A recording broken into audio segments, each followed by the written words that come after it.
The restaurant went silent when three suited men surrounded the elderly woman's table, their voices sharp with threats about overdue payments and final warnings. Most diners looked away. But Evan Hart, mechanic, single father, man with secrets burned into his past, stood up. "Wrong table, wrong day, gentlemen," he said quietly, his scarred hands steady at his sides.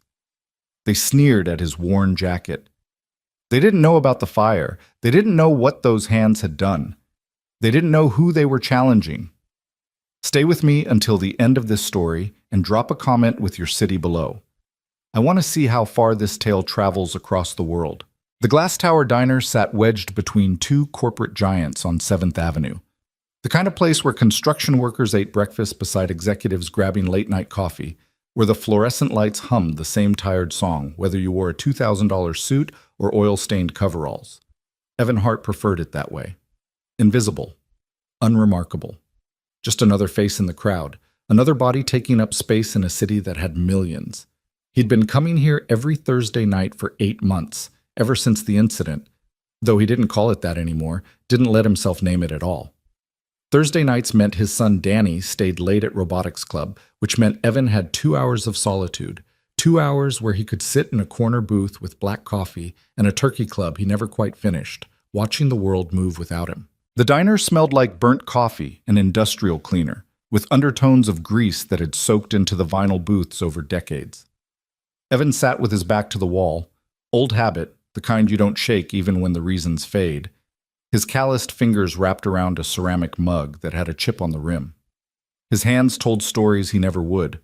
The silver scars across his knuckles, the puckered burn tissue along his right forearm that disappeared beneath his rolled sleeve, the way his left thumb didn't quite straighten anymore. He was 37, but looked older in the harsh light, his dark hair threaded with premature gray, his face carrying the kind of weathered quality that came from seeing too much too young. He'd been handsome once, his ex-wife used to say, before the job changed him, before the nightmares started, before she'd packed Danny's toys into boxes and told him she couldn't watch him disappear anymore. The diner was moderately full for a Thursday at 7 p.m. A couple of nurses from St. Catherine's Hospital, still in their scrubs, occupied a table near the window. 4 construction workers argued good-naturedly about the Giants game at the counter. A businessman typed furiously on his laptop, his Bluetooth earpiece blinking like a confused firefly. And in the booth nearest the kitchen, an elderly woman sat alone with a cup of tea and a slice of apple pie she'd barely touched. Evan noticed her because he noticed everything, another habit that wouldn't die. She was small, perhaps 70, with silver hair pulled back in an elegant bun that seemed at odds with her nervous energy.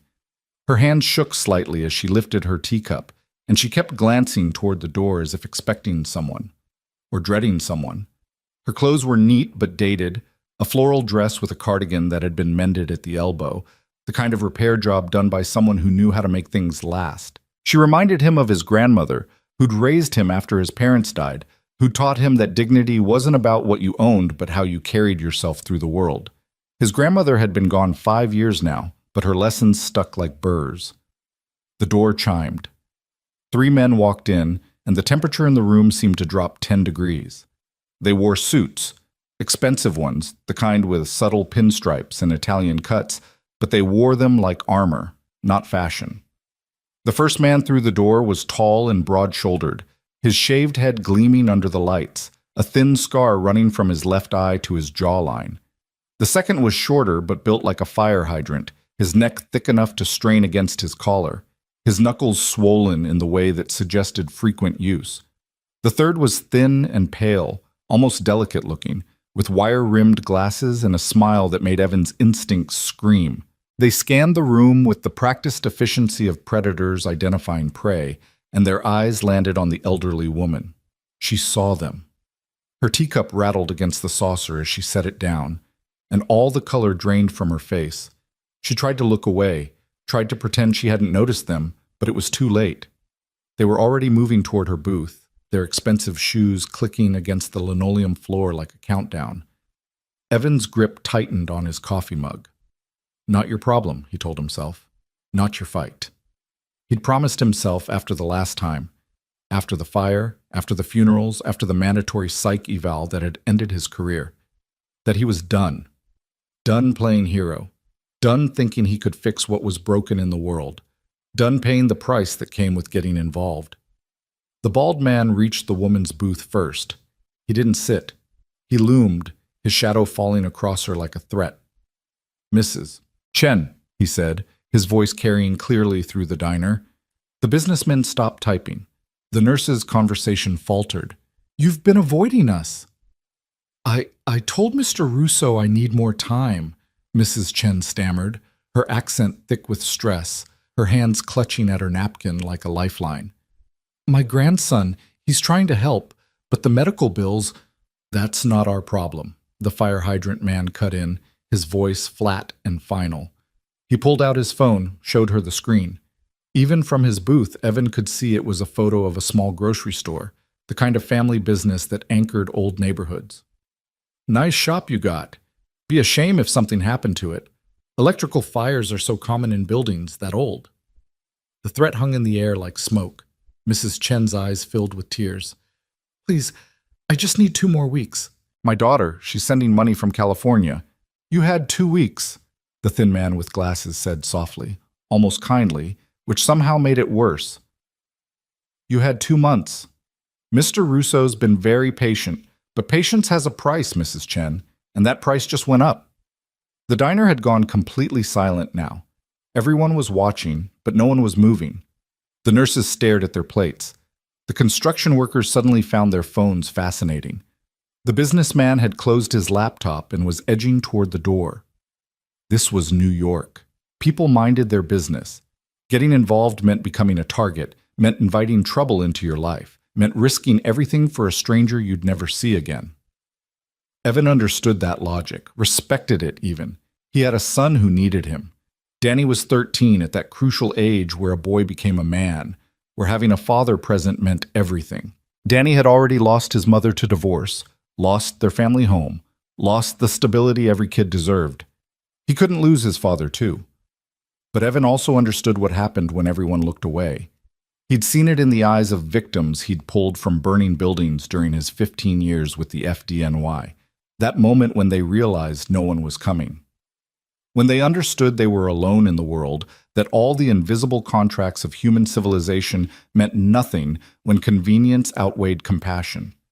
He'd seen it in his grandmother's eyes during her last days in the hospital, when the nurses were too busy and the doctors too rushed, when she'd needed someone to hold her hand and tell her she mattered. He'd been there, but barely, racing from shifts, exhausted, stretched too thin, and he'd promised her in those final moments that he'd be better, that he'd see people, that he'd matter. "The payment is $35,000, the bald man said, his voice hardening.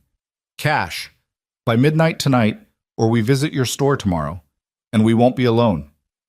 Mrs. Chen was openly crying now, her small frame shaking with sobs that she tried to muffle behind her napkin. "I don't have it. I don't have anything. Please, I'm trying." "Trying isn't enough," Fire Hydrant Man said. He reached out, grabbed her wrist, not hard enough to leave a mark, but firm enough to make the point. "Mr. Russo doesn't accept excuses." And that's when Evan stood up. He didn't think about it, didn't plan it, didn't consider the consequences or calculate the odds.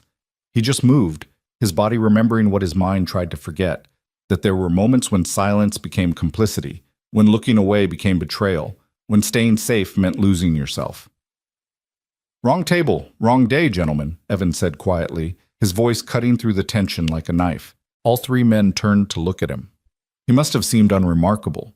6 feet tall, but not imposing, lean from skipped meals and stress rather than gym routines, wearing a faded denim jacket over a gray t-shirt and jeans that had seen better years. His work boots were scuffed and worn.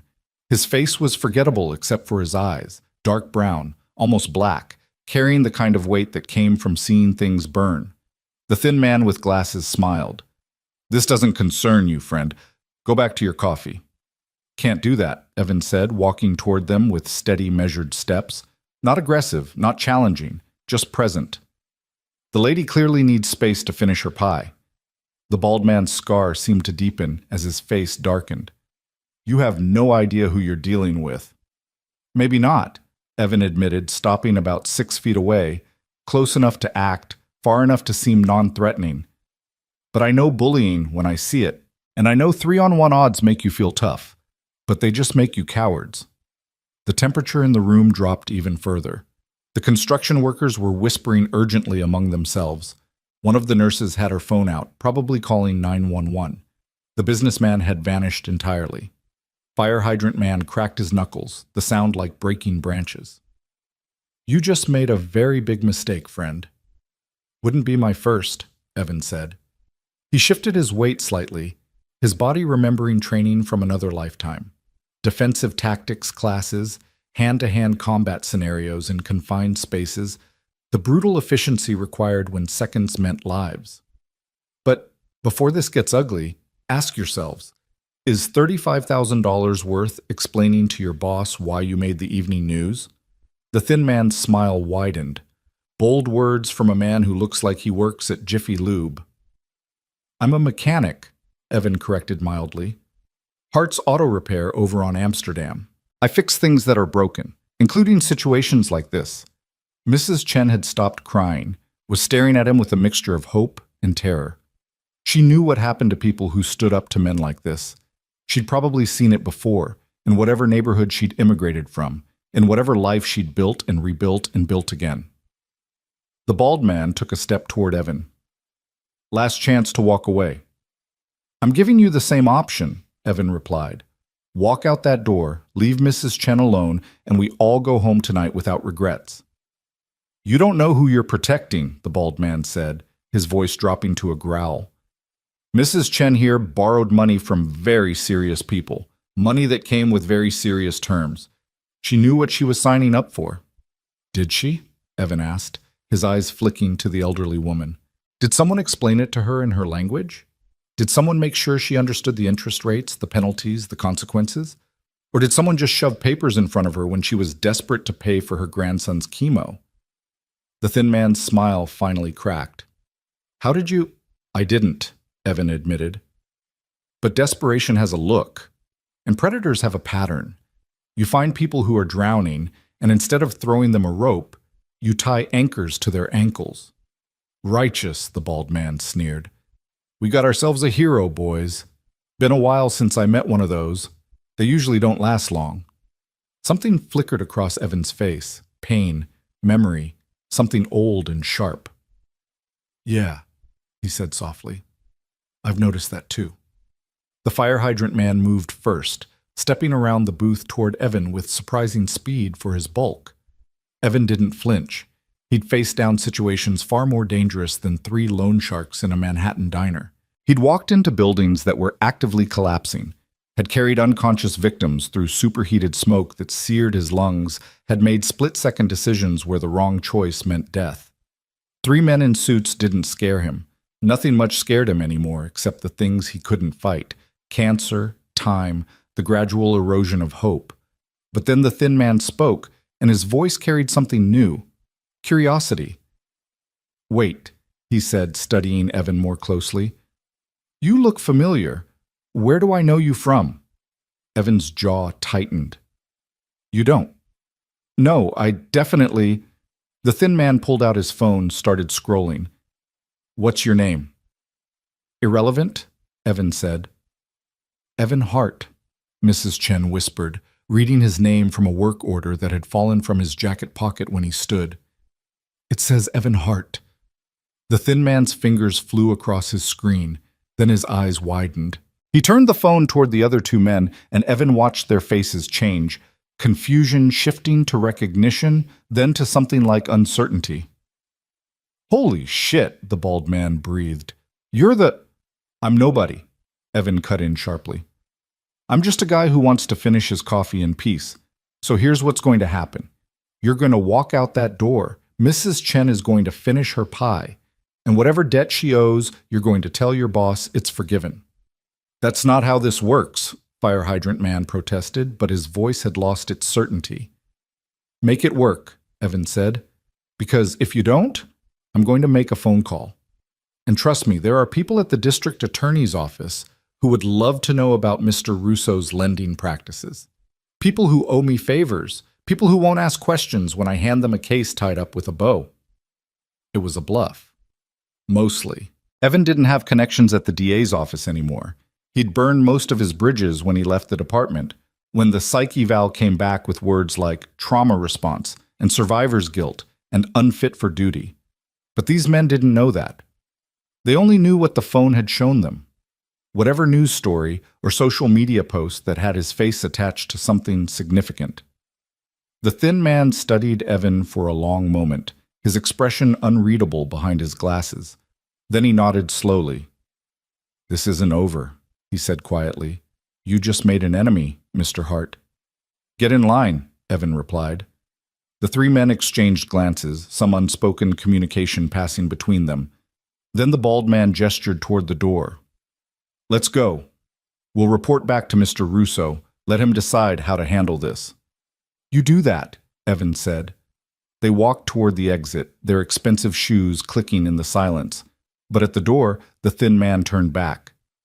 "You know, Mr. Hart, sometimes heroes become liabilities. Sometimes the people they save become targets. You might want to think about that." "I think about it every day," Evan said truthfully. Then they were gone, the door chiming behind them, and the diner erupted into nervous chatter.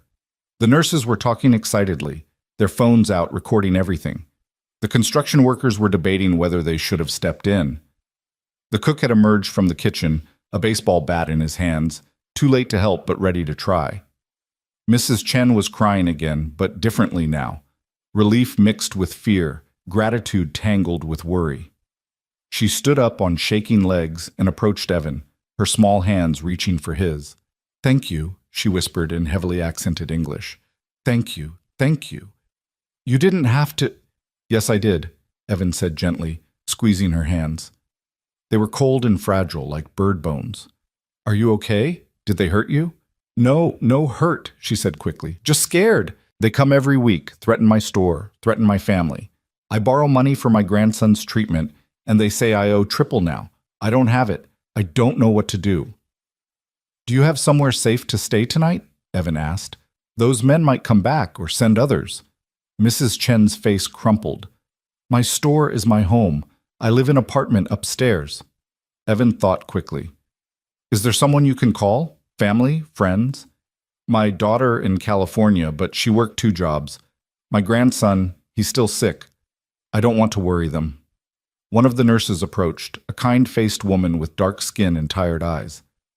"I'm Rebecca," she said, "from St. Catherine's. If you need a place tonight, the hospital has emergency housing for situations like this. It's not much, but it's safe." Mrs. Chen looked between them, her eyes shining with tears. "Why you help me? You don't know me." "Because it's the right thing to do," Rebecca said simply, "and because we've all needed help at some point." "I'll call you a cab," Evan offered. "Make sure you get there safely." Mrs. Chen grabbed his hand again, pressed something into his palm, a small jade pendant on a red cord. "My mother gave me," she said, "for protection. You take. You need more than me now." "Mrs. Chen, I can't—" "Please," she insisted. "Those men, they not forget. They come for you now. You need all protection you can get." Evan wanted to refuse, but the look in her eyes stopped him. This wasn't about the pendant's value. It was about dignity, about maintaining agency in a situation where she'd had none. So he closed his fingers around it and nodded. "Thank you. I'll keep it safe." Rebecca helped Mrs. Chen gather her things. A worn purse, a phone with a cracked screen, a plastic bag with what looked like groceries. Evan called a cab, paid the driver in advance, watched through the window until the taillights disappeared into Manhattan traffic. Then he turned back to find the diner's manager standing behind him, a middle-aged man with an impressive mustache and suspicious eyes. "You need to leave," he said without preamble. "What?" "Those men. They're connected. You just brought trouble to my door. I can't have that. I got a business to run, employees to protect. So finish your coffee and don't come back." Evan felt the words like a punch. This had been his place, his sanctuary, the one spot where he could breathe for 2 hours every week. But he understood. Fear made people cruel. Survival made them selfish. The manager had a family too, a mortgage, Dreams that didn't include getting crossways with organized crime. I understand, Evan said quietly. He pulled a 20 from his wallet, left it on the counter even though his coffee had been $4. Take care of yourself. He walked out into the October night, the city sounds washing over him, sirens in the distance, car horns and shouting, the rumble of subway trains beneath the streets. The air was crisp and sharp, carrying the smell of roasting chestnuts from a street vendor and exhaust from passing buses. Evan stood on the sidewalk for a moment, Mrs. Chen's jade pendant warm against his palm. What had he done? He'd made himself visible, had put a target on his back, had potentially endangered Danny. For what? To help a stranger he'd never see again? To chase some ghost of who he used to be?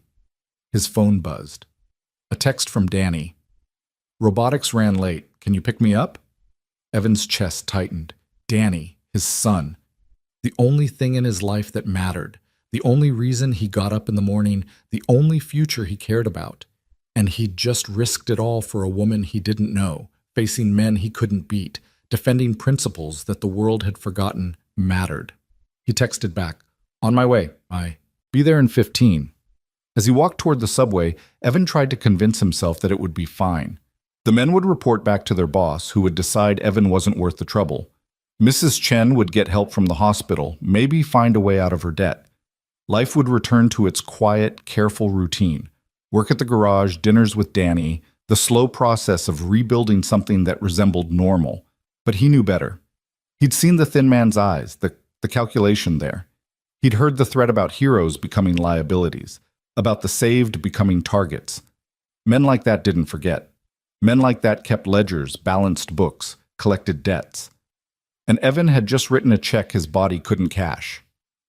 3 days later, the city showed him how right he was. Evan was under a Honda Civic, his hands black with grease, replacing a transmission that had more problems than solutions when his phone rang. He almost didn't answer. He was in the zone, his mind focused on the mechanical puzzle, the simple cause and effect of broken parts and fixed systems. But something made him roll out from under the car and check the screen. Unknown number. Hart's Auto Repair, Yi, he answered, wedging the phone between his ear and shoulder while wiping his hands on a rag that was more oil than cloth. Mr. Hart, a woman's voice, professional and urgent. This is Sarah Goldstein from Metropolitan General Hospital. We have a patient here asking for you. Evan's blood went cold. Danny was at school. His ex-wife was in Connecticut. His parents were dead, his grandmother buried. Who? She wouldn't give her name. She just said to call Evan Hart, the man from the fire. She said you'd remember. The fire. But which fire? Evan had fought hundreds during his years with FDNY, had pulled dozens of people from buildings that were trying to kill them both. Why would one of them be calling now, 3 years after he'd left the department? Mr. Hart, are you there? Yeah, he managed. What's her condition? Critical but stable. She was brought in this morning from a high-rise fire on East 58th Street. She's been asking for you since she regained consciousness. Can you come? Evan looked around the garage, 3 cars waiting for repairs, a full afternoon of work, bills that wouldn't pay themselves. But the woman on the phone sounded serious, and someone was asking for him. Someone who remembered him from the fire. I'll be there in 30 minutes, he said.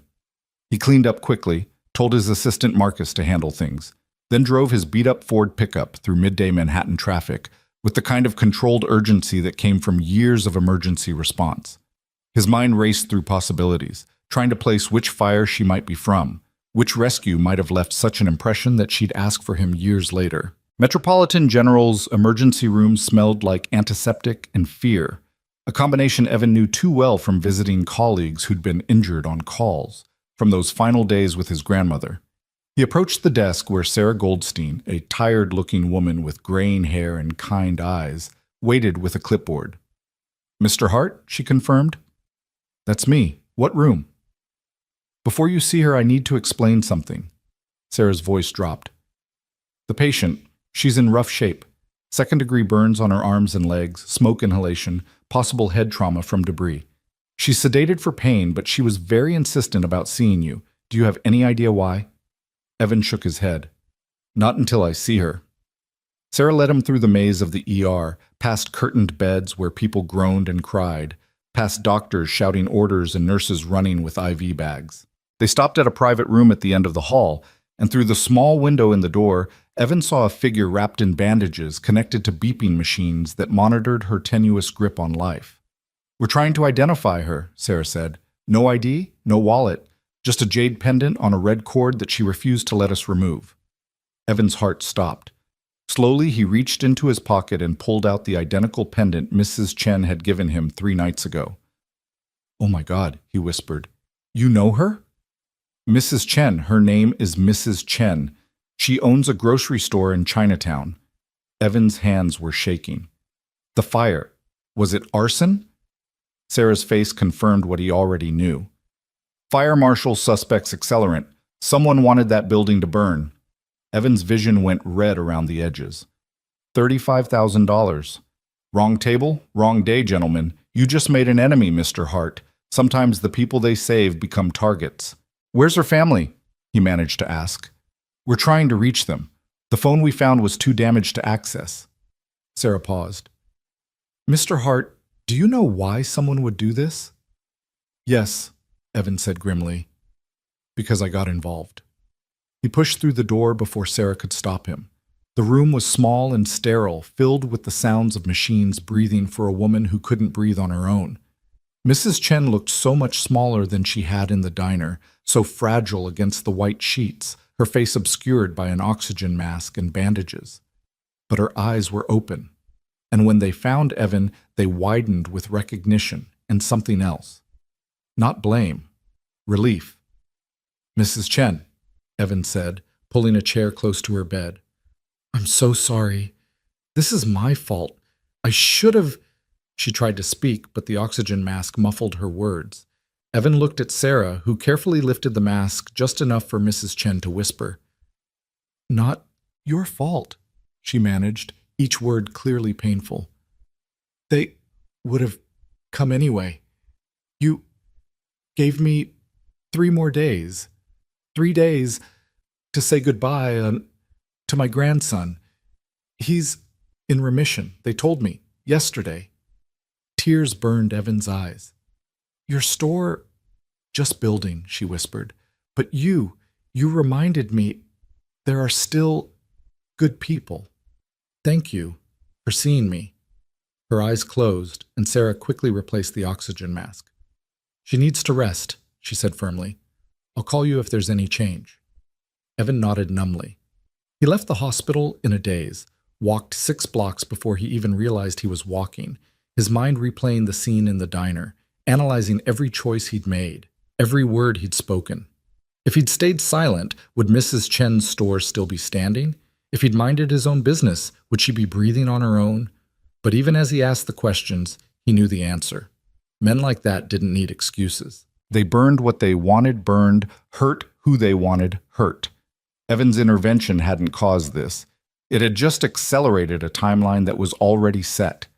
Still, the guilt was crushing. He'd promised himself no more heroics, no more saving people, no more getting involved in things that would come back to haunt him. And at the first test, he'd broken that promise. Now an innocent woman was fighting for her life because he couldn't stay in his lane. His phone rang again, another unknown number. "What?" he answered sharply. "Mr. Hart." The voice was smooth, cultured, carrying the confidence of someone who'd never heard the word no. "My name is Vincent Russo. I believe you met some of my associates earlier this week." Evan's blood turned to ice. "What do you want?" "Just to talk, man to man, professional to professional. You made quite an impression on my employees, Mr. Hart, the hero firefighter, defender of the weak. It's almost noble, if it wasn't so stupidly suicidal." "If this is about Mrs. Chen, oh, that unfortunate fire?" Russo's voice dripped with false sympathy. "Terrible thing. Old buildings, faulty wiring, happens all the time in this city. But no, I'm not calling about that. I'm calling to make you an offer." "Not interested." "You haven't heard it yet. See, Mr. Hart, you cost me money. Mrs. Chen's debt, plus the expense of making an example, plus the headache of dealing with you. That's a lot of red in my ledger, But I'm a businessman. I believe in opportunity. So here's my offer. Work for me. Evan actually laughed, a harsh sound with no humor. You're insane. Am I? Think about it. You're wasting your talents fixing cars for minimum wage. You've got skills, situational awareness, physical capabilities, willingness to step into dangerous situations. I could use someone like that. The pay would be excellent. Your son would want for nothing. The mention of Danny made Evan's vision go white. If you go anywhere near my son— Relax, Mr. Hart. I'm making an offer, not a threat. Though I will say, single fathers have a lot to think about. College tuition, medical bills, the general expense of raising a child in this city. It would be a shame if something interfered with your ability to provide. I'd rather die. That can be arranged too, Russo said pleasantly. But let's not be hasty. Take a few days to think about it. Consider your options. And Mr. Hart, stay out of my business. The next person you try to save might not survive. The line went dead. Evan stood on the sidewalk, phone in hand, rage and fear warring in his chest. He wanted to smash something, wanted to drive to wherever Russo lived and show him what happened when you threatened a man's child. But he wasn't that person anymore. He was a mechanic, a father, someone who'd left the fight behind. Except the fight had found him anyway. His phone buzzed with the text from Danny. Can we get pizza tonight? I aced my math test. Evan stared at the message, at the simple joy of a 13-year-old boy who still believed the world was safe, who still thought his father could protect him from anything. And he realized he was at a crossroads. He could run, pack up Danny, leave the city, start over somewhere Russo's reach didn't extend. He could comply, take the dirty job, become complicit in the same crimes he'd tried to stop. Or he could fight, dig in his heels, protect the people Russo threatened, become the hero he'd sworn he'd never be again. All three options ended badly. He knew that. But only one let him look at himself in the mirror. Only one let him sleep at night without seeing Mrs. Chen's burned face in his dreams. Only one made him the kind of father Danny deserved. Evan texted back, Pizza sounds great. Be home by 6. Love you. Then he made a phone call to a number he'd sworn he'd never dial again. It rang 4 times before a gruff voice answered. Hart? That really you? Yeah, Captain, it's me. I need a favor. Last time you needed a favor, you ended 3 careers and burned half the department. Give me one reason I should help you. Evan looked at Mrs. Chen's jade pendant, still warm in his pocket. Because someone needs saving, and I can't do it alone. There was a long pause. Then, where are you?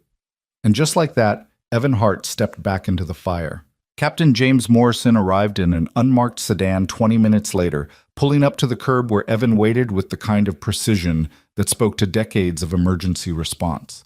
He was 62 now, his hair completely white, his face mapped with lines that told stories of every fire he'd commanded, every life lost under his watch. He'd been Evan's mentor once, back when Evan believed he could save everyone, back before the warehouse fire changed everything. Morrison stepped out of the car, his eyes scanning Evan with the critical assessment of a man who'd seen too many good firefighters break. You look like hell, Hart. Feel worse, Evan admitted. Thanks for coming. Don't thank me yet. I haven't decided if I'm helping or arresting you. Morrison gestured to the car. Get in. We're not having this conversation on the street. They drove in silence through Manhattan traffic, Morrison navigating with the casual expertise of someone who'd spent 40 years responding to emergencies in this city. He didn't ask where they were going, didn't demand explanations. That wasn't how Morrison worked. He gathered information first, made decisions after. They ended up at a small park near the waterfront, one of those forgotten green spaces tucked between industrial buildings where dock workers took lunch breaks and homeless people slept on benches. Morrison parked and turned off the engine. Talk, he said. So Evan did. He told Morrison about the diner, about Mrs. Chen and the 3 men in suits, about the threat and his intervention. He told him about the phone call from the hospital, about the arson, about Vincent Russo's offer. He left nothing out, didn't try to make himself look better or smarter or less culpable. Morrison had always been able to smell bullshit from 3 blocks away. When Evan finished, Morrison sat in silence for a long moment, his thick fingers drumming against the steering wheel. Finally, he said, You always did have a talent for stepping in shit. It's a gift. It's a curse, Morrison corrected. Same curse that made you a hell of a firefighter and a terrible human being at staying alive. He turned to face Evan fully. Vincent Russo isn't some two-bit loan shark. He's connected, real connected. The kind of connected that means bodies disappear and investigations go nowhere. You're picking a fight you can't win. I know. Do you? Because the last time you decided to be a hero, 6 people died, including Tommy. The name hit Evan like a physical blow. Tommy Breslin, his partner, his best friend, the man who'd followed him into that warehouse because Evan had been so damn sure there was someone still inside, someone who needed saving. There hadn't been. Just old furniture and 20 years of accumulated trash and accelerant-soaked walls that turned the whole structure into a death trap. Tommy had made it out with burns over 60% of his body. He'd lasted 3 days in the ICU, conscious enough to know he was dying, conscious enough to see his wife and 2 daughters say goodbye. The official investigation had cleared Evan of wrongdoing. It was a judgment call, they said, the kind firefighters made every day. But Evan knew the truth. He'd been reckless, overconfident. He'd trusted his instincts over protocol, and Tommy had paid the price. That's not fair, Evan said quietly. Life's not fair, Morrison shot back. You think I don't know that? You think I don't carry every firefighter I ever lost? But I learned something you never did, Hart. You can't save everyone. And trying to will just get more people killed. So what am I supposed to do? Let Russo burn down buildings? Let him threaten families? You're supposed to call the police. Let them handle it. Evan laughed bitterly. You really think the NYPD is going to take down someone like Russo based on my word? A washed-up firefighter with PTSD and a history of poor decisions? They'll file a report and forget about it by morning. Morrison didn't argue because they both knew it was true.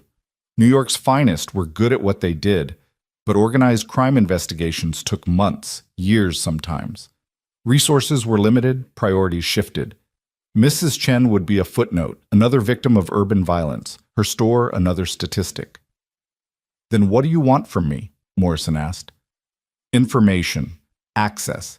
You still have contacts in the department, the fire marshal's office, arson investigation. I need to know everything about that fire on East 58th Street.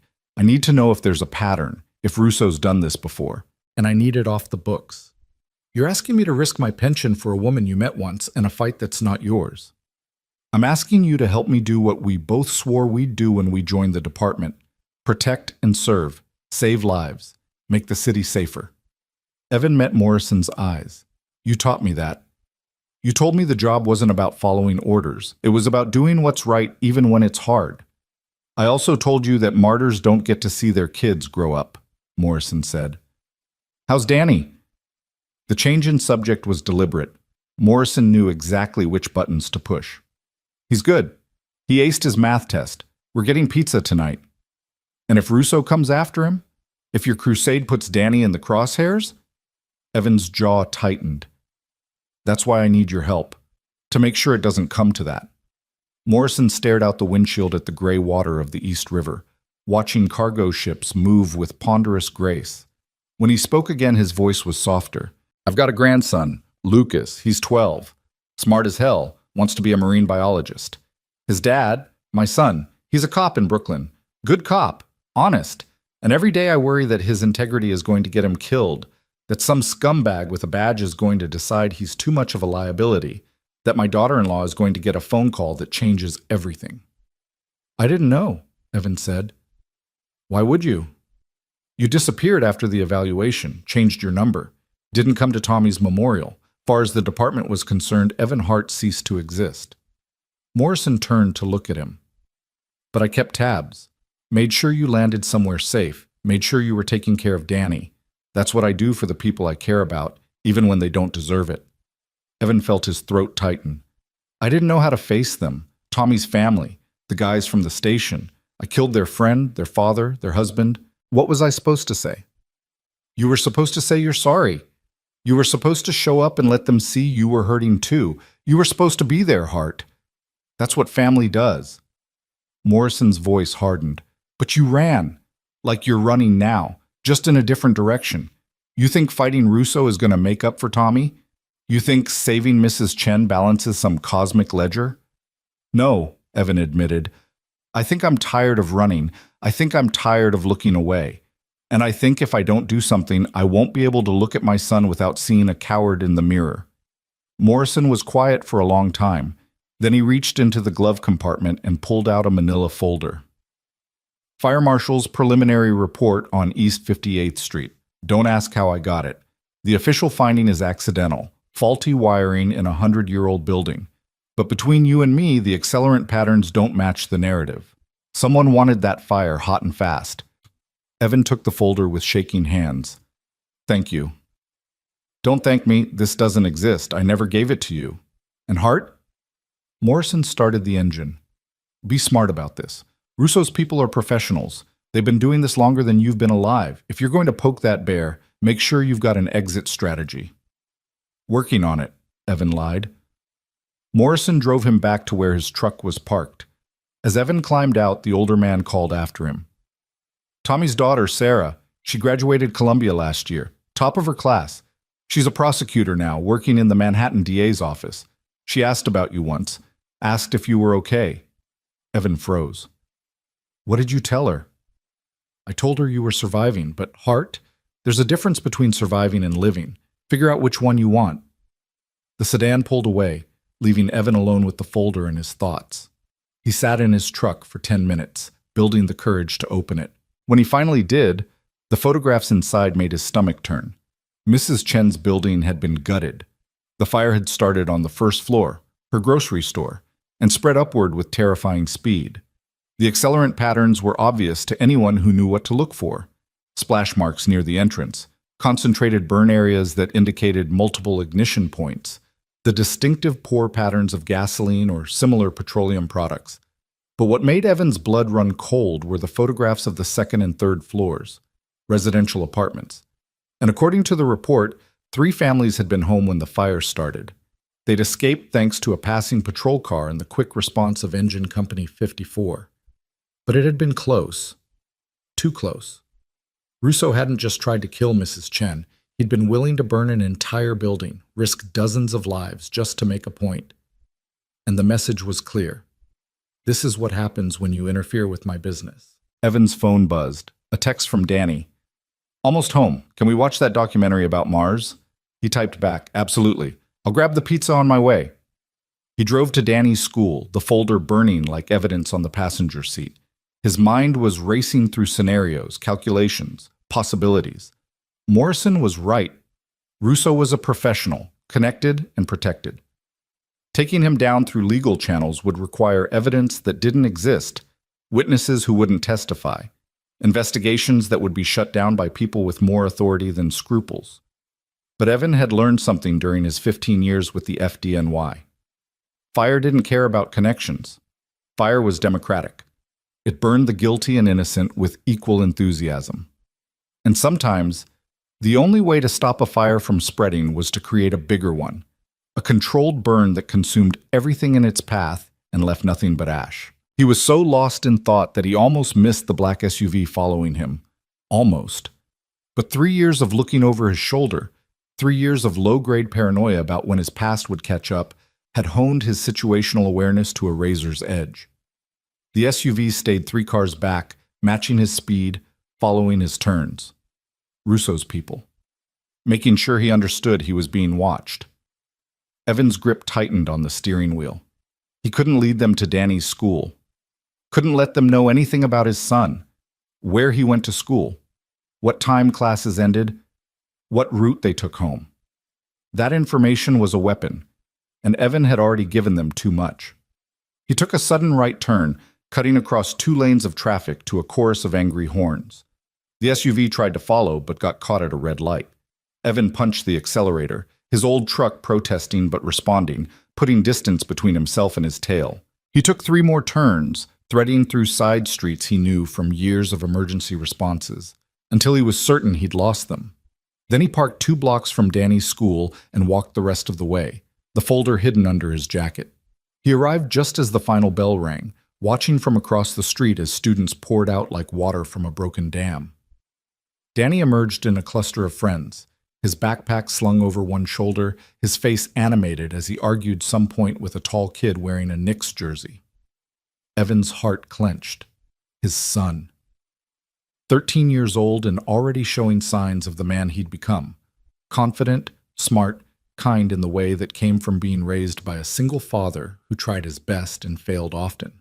Danny had his mother's blonde hair and blue eyes, her easy smile and social grace, but he had Evan's stubbornness, his need to fix things, his inability to ignore injustice. Danny spotted him and waved, said something to his friends that made them laugh, then jogged across the street.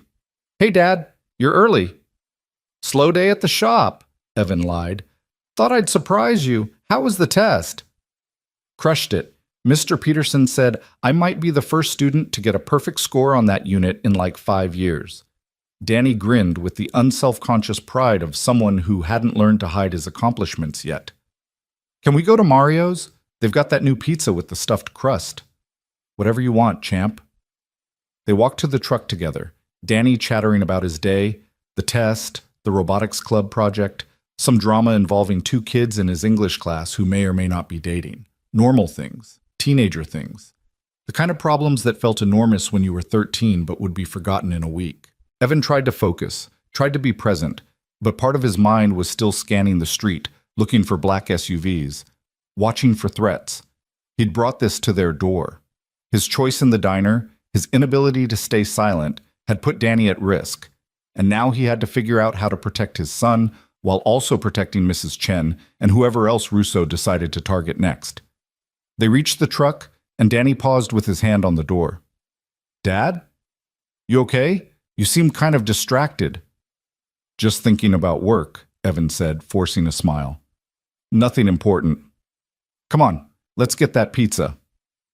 Mario's was crowded with the after-school rush, kids and parents competing for tables, the air thick with the smell of garlic and melted cheese and teenage energy.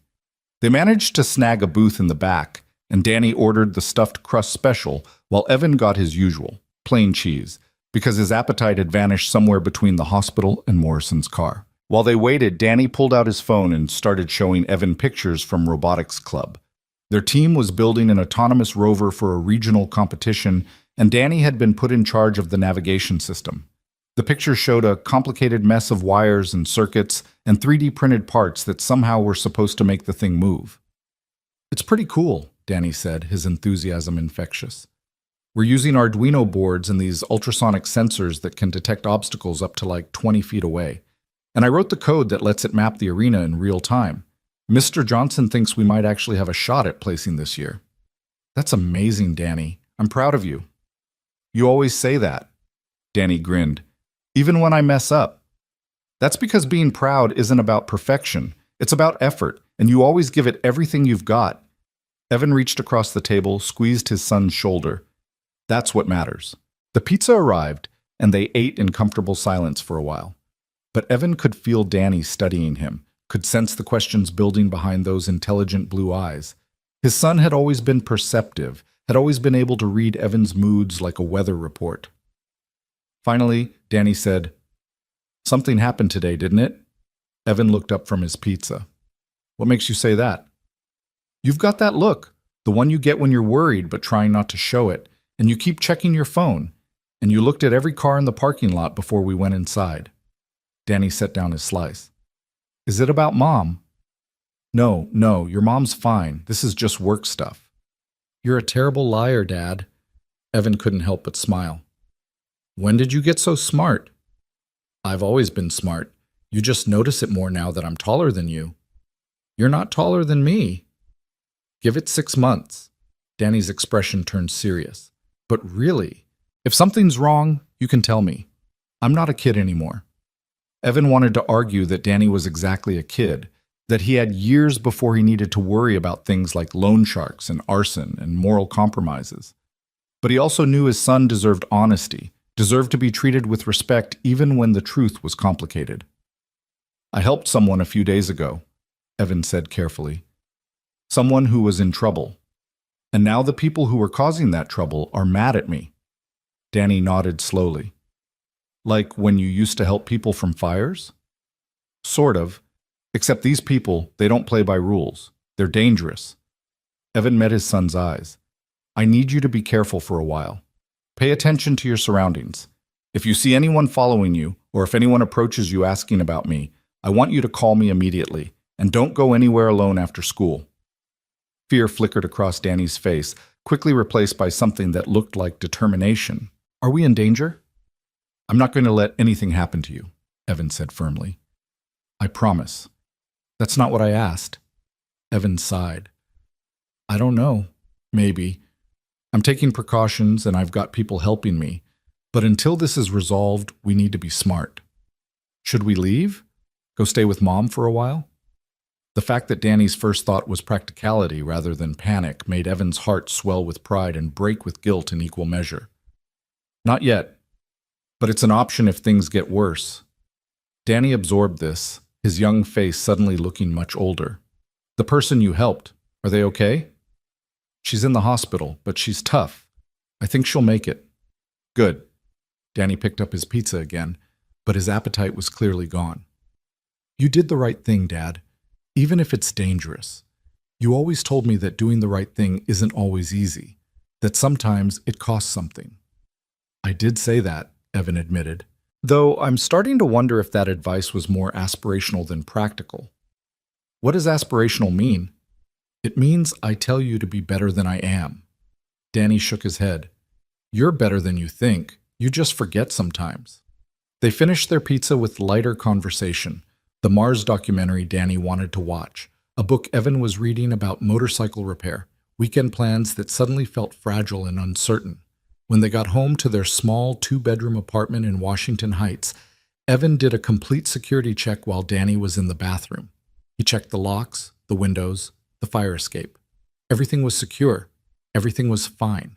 But fine was a relative term when you'd made enemies of professional criminals. The documentary was good, something about rovers on Mars and the search for ancient water, narrated by someone with a soothing British accent. Danny sprawled on the couch with his head on Evan's shoulder, the way he used to when he was little, before divorce and puberty had made physical affection complicated. Evan tried to focus on the science, the images of red rocks and distant horizons, but his mind kept drifting to Mrs. Chen in her hospital bed, to Russo's smooth voice making threats, to the black SUV following him through Manhattan. Around 9, Danny went to bed. Evan tucked him in, an old ritual they'd maintained even as Danny protested he was too old for it, and stood in the doorway for a moment, watching his son's chest rise and fall with the easy breathing of someone who still felt safe in the world. Then he went to the kitchen table and opened Morrison's folder again. He studied the photographs, the patterns, the evidence that screamed arson but would never make it to court. He thought about Russo's offer, about taking dirty money to protect his son. He thought about Mrs. Chen's jade pendant, still in his pocket, and what it meant to accept protection you didn't deserve. His phone rang at 10:47 p.m. Unknown number. Evan considered not answering, but curiosity and dread made him swipe accept. Mr. Hart. Not Russo this time. The thin man with glasses from the diner. I hope I'm not interrupting family time. What do you want? Just checking in, making sure you're considering Mr. Russo's offer carefully. Have you given it any thought? I told Russo no. That hasn't changed. That's unfortunate. You see, Mr. Hart, Mr. Russo is a patient man, but his patience has limits, and those limits include making sure that people who disrespect him understand the consequences. Evan's hand tightened on the phone. If you threaten my son, why would we do that? The thin man sounded genuinely confused. We're not monsters, Mr. Hart. We don't hurt children. But there are other ways to make a point. Other people you care about. Like that captain you met with today? James Morrison, retired fire captain, lives in Astoria with his wife of 38 years. Or that nurse from the hospital, Rebecca Santos, single mother of 2, works double shifts to pay rent. Or even that assistant at your garage, Marcus Webb, trying to save money for his wedding. The blood drained from Evan's face. They'd been watching him, following him, documenting everyone he spoke to, everyone he cared about, building a map of his life that they could use against him. You made your point, Evan said through clenched teeth. Have I? Because I don't think you understand yet. This isn't about you anymore, Mr. Hart. This is about everyone you touch. Every person you try to save becomes a target. Every connection you make becomes a liability. You wanted to be a hero? Heroes get people killed. You know that better than anyone." The line went dead. Evan sat in his dark kitchen, the phone still pressed to his ear, rage and fear fighting for dominance in his chest. They were right. Everyone he tried to protect, everyone he brought into this, became collateral damage. Morrison, Rebecca, Marcus, innocent people who'd done nothing except be kind or helpful or unlucky enough to cross his path. He thought about running, taking Danny and disappearing into some small town where Russo's reach didn't extend.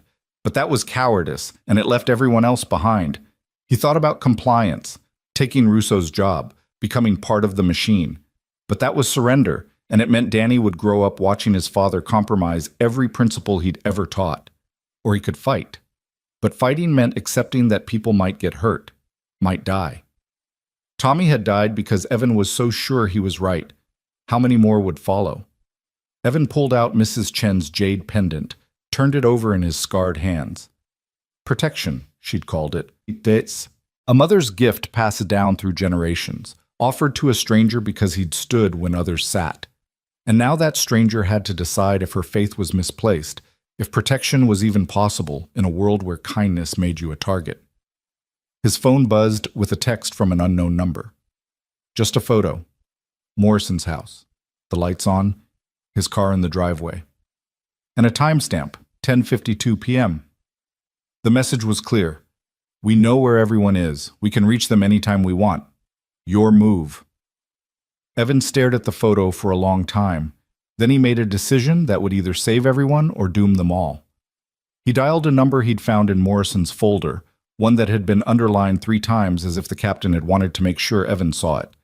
It rang twice before a woman's voice answered. Professional, alert. Manhattan District Attorney's Office, how may I direct your call? Sarah Breslin, Evan said, his voice steady despite the fear. Tell her Evan Hart needs to talk. Tell her it's about her father. There was a pause, then, please hold. While Evan waited, listening to generic hold music that felt absurdly normal given the circumstances, he thought about Tommy, about his partner's last words in the ICU, when the morphine had worn off enough for him to speak, but not enough to dull the agony. Tommy had gripped Evan's hand with what little strength he had left and whispered, "Don't let this break you. Don't let my girls grow up thinking their dad died for nothing. Promise me." Evan had promised, and then he'd broken that promise by running, by hiding, by refusing to let Tommy's death mean something beyond tragedy. But maybe it wasn't too late. Maybe he could still keep that promise, still make sure Tommy's daughters knew their father had stood for something worth dying for. The hold music cut off. A new voice came on the line, younger than expected, but carrying unmistakable authority. "Mr. Hart, I honestly never thought I'd hear from you. Sarah, I'm sorry for not being there, for disappearing, for—" "Save it," she interrupted, but her tone wasn't cruel, just practical. "I'm at my desk until midnight working a case. You've got 5 minutes to tell me why you're calling." So Evan did. He told her about Mrs. Chen, about Russo, about the arson, and the threats, and the impossible choice he'd been given.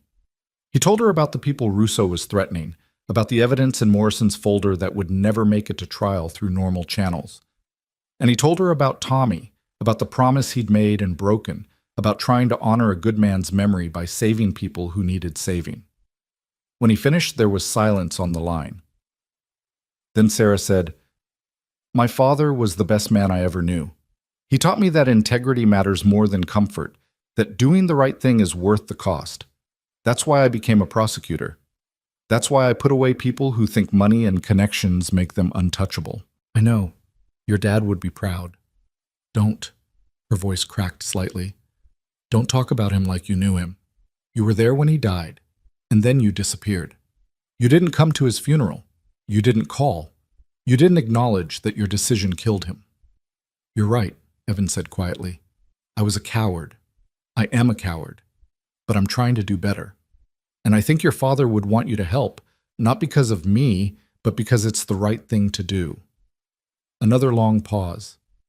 Evan could hear papers rustling, a pen clicking. the sounds of someone thinking hard about a decision that would have consequences. Finally, Sarah said, "Vincent Russo. I've been trying to build a case against him for 18 months. He's careful, insulated, uses third parties for everything. But if you're willing to work with me, if you're willing to wear a wire and get him on record, I might be able to do something. You want me to get close to him? I want you to give me ammunition. Right now, I've got suspicions and circumstantial evidence. I need confessions. I need him or his people saying things that can't be explained away. Can you do that?" Evan thought about the black SUV, the photo of Morrison's house, the thin man's voice promising that everyone he cared about would become targets. "If I do this, can you protect the people he's threatening?" "I can put them under surveillance. I can make sure patrol cars drive by their houses more often. But Mr. Hart, I'm going to be honest with you. If Russo wants someone hurt badly enough, he'll find a way. The best protection is taking him off the board entirely." "Then let's do that. It won't be easy. It won't be fast. And there's a very real chance you'll get hurt or killed in the process. Are you prepared for that?" "I've been prepared for that since I was 22 and ran into my first burning building," Evan said. "The question is whether you're prepared to see it through. Because if I do this, if I put my life on the line and get you what you need, I want to promise that you'll finish the job. No plea deals, no early releases, no letting him walk because the case got complicated." "I can't make that promise legally." "Then make it as Tommy's daughter. Make it as someone who understands that sometimes the only way to stop a fire is to burn it out completely." Sarah was quiet for so long that Evan thought she'd hung up. Then she said, "My office. Tomorrow morning, 9 a.m. We'll discuss terms and get you set up with equipment. And Mr. Hart? Don't make me regret this. I'll do my best. That's what my father said, right before you got him killed." She hung up, and Evan sat alone in his kitchen with the weight of old ghosts and new responsibilities pressing down like smoke. He'd just committed to a path that could end in prison or death, had volunteered to step back into the fire he'd sworn to avoid, had risked everything on the chance that justice might actually mean something in a city that had forgotten how to care.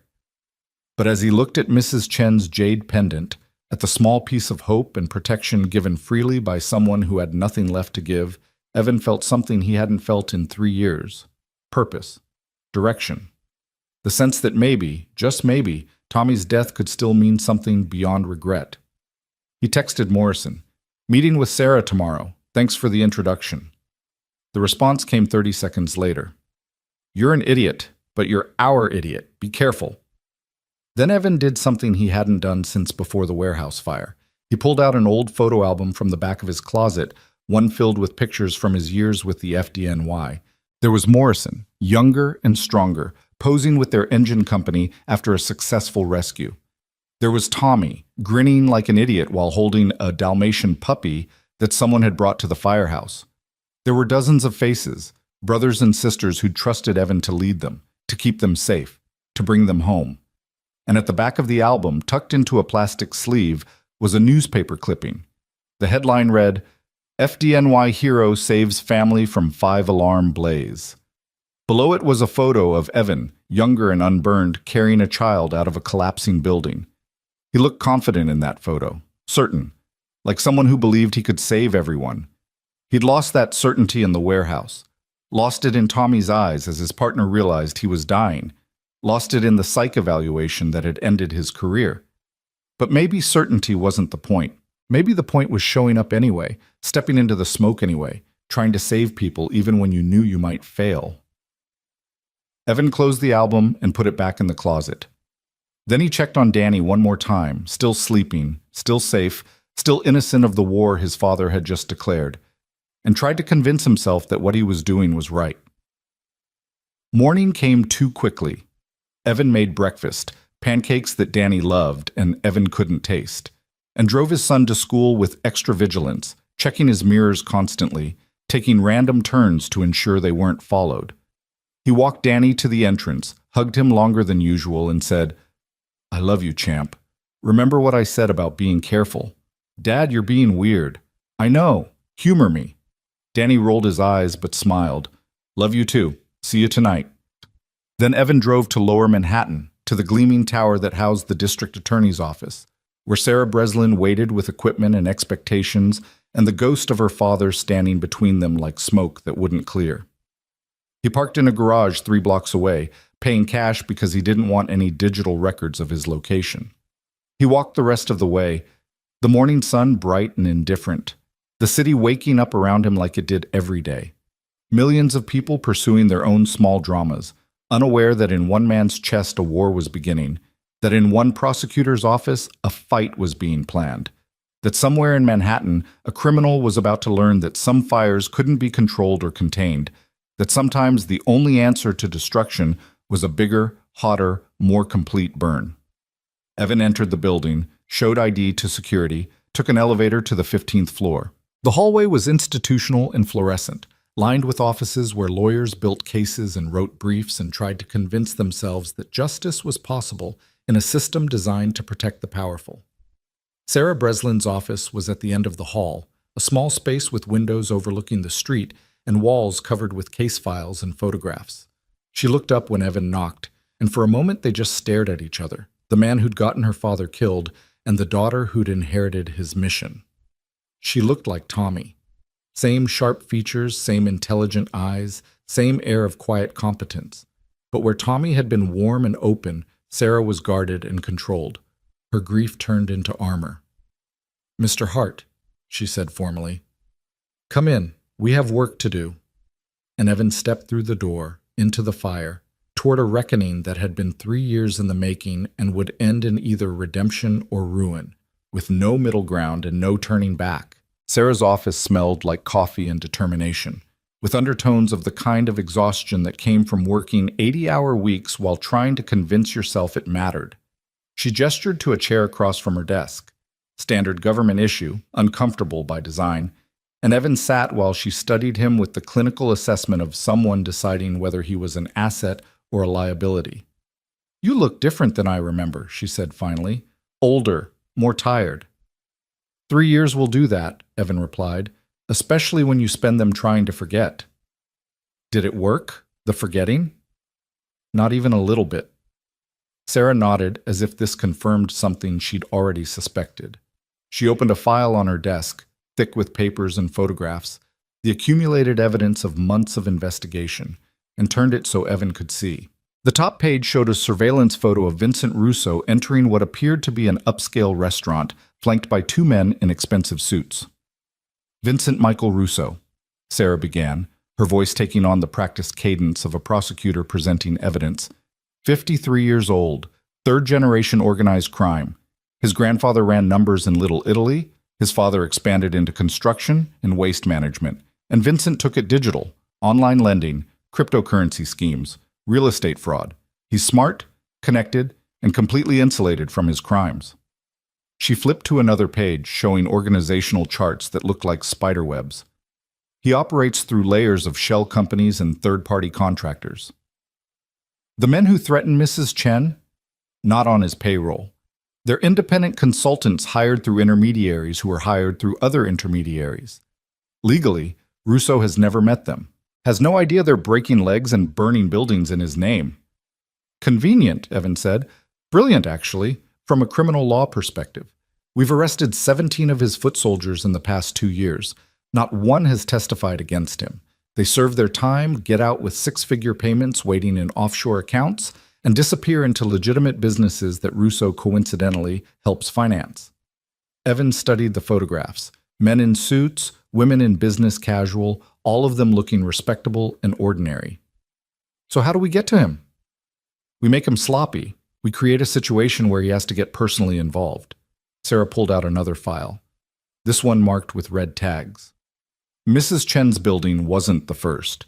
We've documented 11 suspicious fires in the past 18 months, all involving properties where Russo's lending network had financial interests. But in every case, the connection was too tenuous to prosecute. We couldn't prove intent, couldn't establish a pattern that would hold up in court. "But now you have me." "Now I have you," Sarah confirmed. "Someone he's threatened directly. Someone who can testify to personal contact with his organization. And if we play this right, someone who can get him to incriminate himself." She opened a metal case on her desk, revealing what looked like a pen and a watch. "Basic wire equipment. The pen records audio, the watch has a panic button. We'll train you on how to use them, how to guide conversations toward admissible statements, how to stay safe while gathering evidence. Evan picked up the pen, felt its weight. And if Russo figures out I'm wired? Then you'll probably die, Sarah said bluntly. These men don't negotiate. They don't give warnings. You betray them, you disappear. We'll find your body in the Hudson, or we won't find it at all. You're really selling this. I'm being honest. You asked for my help, and I'm giving it. But I need you to understand what you're volunteering for. Sarah leaned back in her chair, her expression softening slightly. My father died because he trusted you to make the right call. I'm not saying that to hurt you. I'm saying it so you understand what's at stake. If you do this, people's lives depend on you being smart and careful and lucky.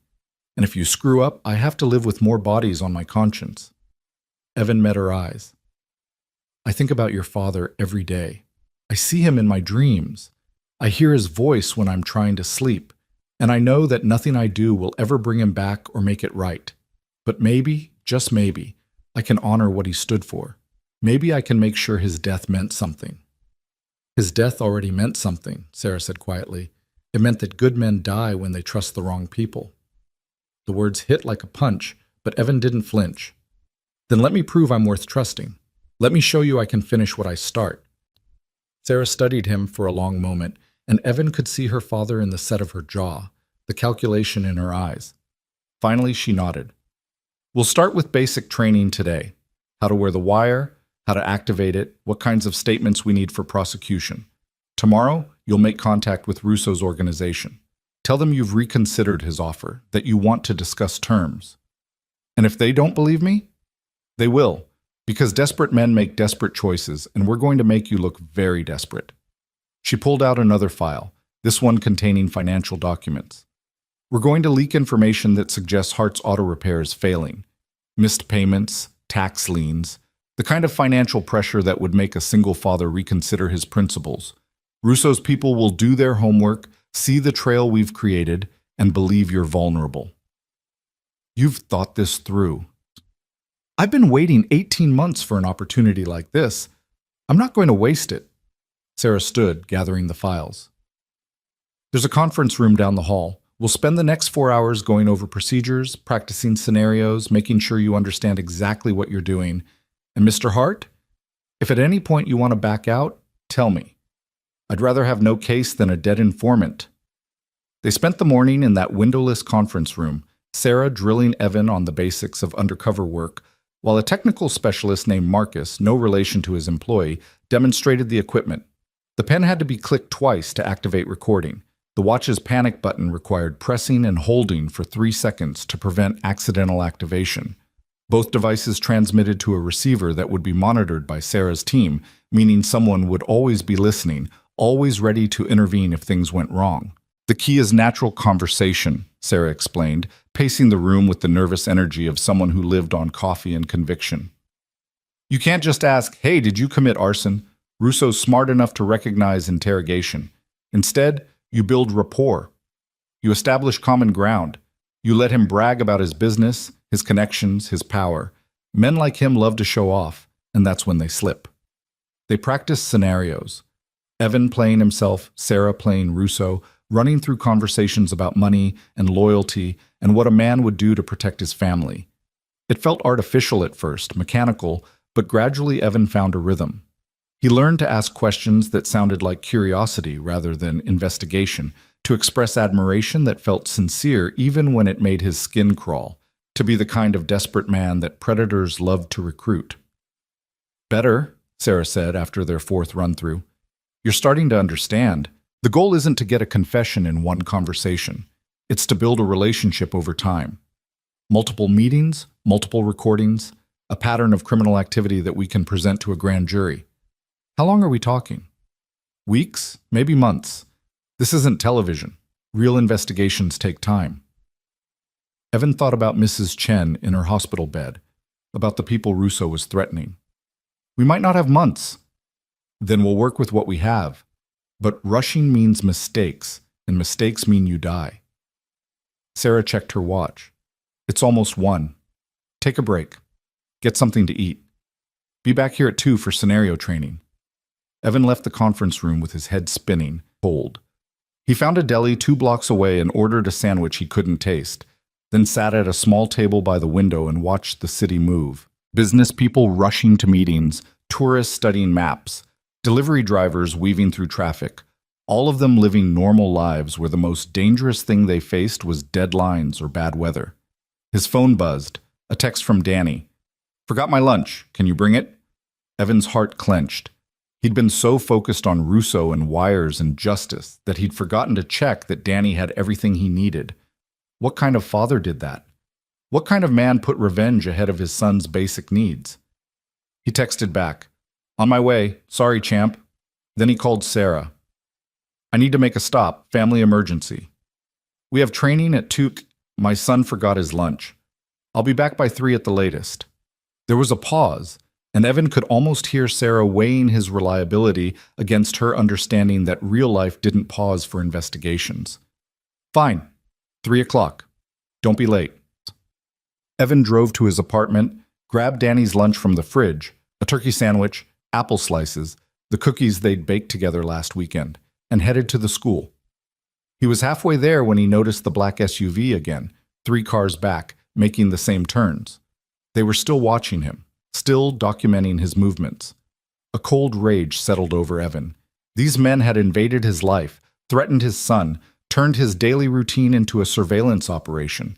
And now he was supposed to smile and play nice, pretend he wanted to join their organization while secretly recording their crimes. The hypocrisy felt suffocating. But he thought about Mrs. Chen, about her grandson in remission, about 3 more days to say goodbye. He thought about Morrison's grandson who wanted to be a marine biologist, about Rebecca the nurse and Marcus his employee, about all the people whose only crime was existing in Evan's orbit. And he understood that hypocrisy was a small price to pay for their safety. He pulled into the school parking lot, grabbed Danny's lunch, and walked toward the entrance. The SUV parked across the street, 2 men visible in the front seats, watching, recording, making sure Evan understood he was never alone, never safe, never beyond their reach. Inside the school, Danny waited by the main office, looking embarrassed. "Sorry, Dad. I was rushing this morning and just forgot." "It happens." Evan handed over the lunch bag, then pulled his son into a quick hug. "How's your day going?"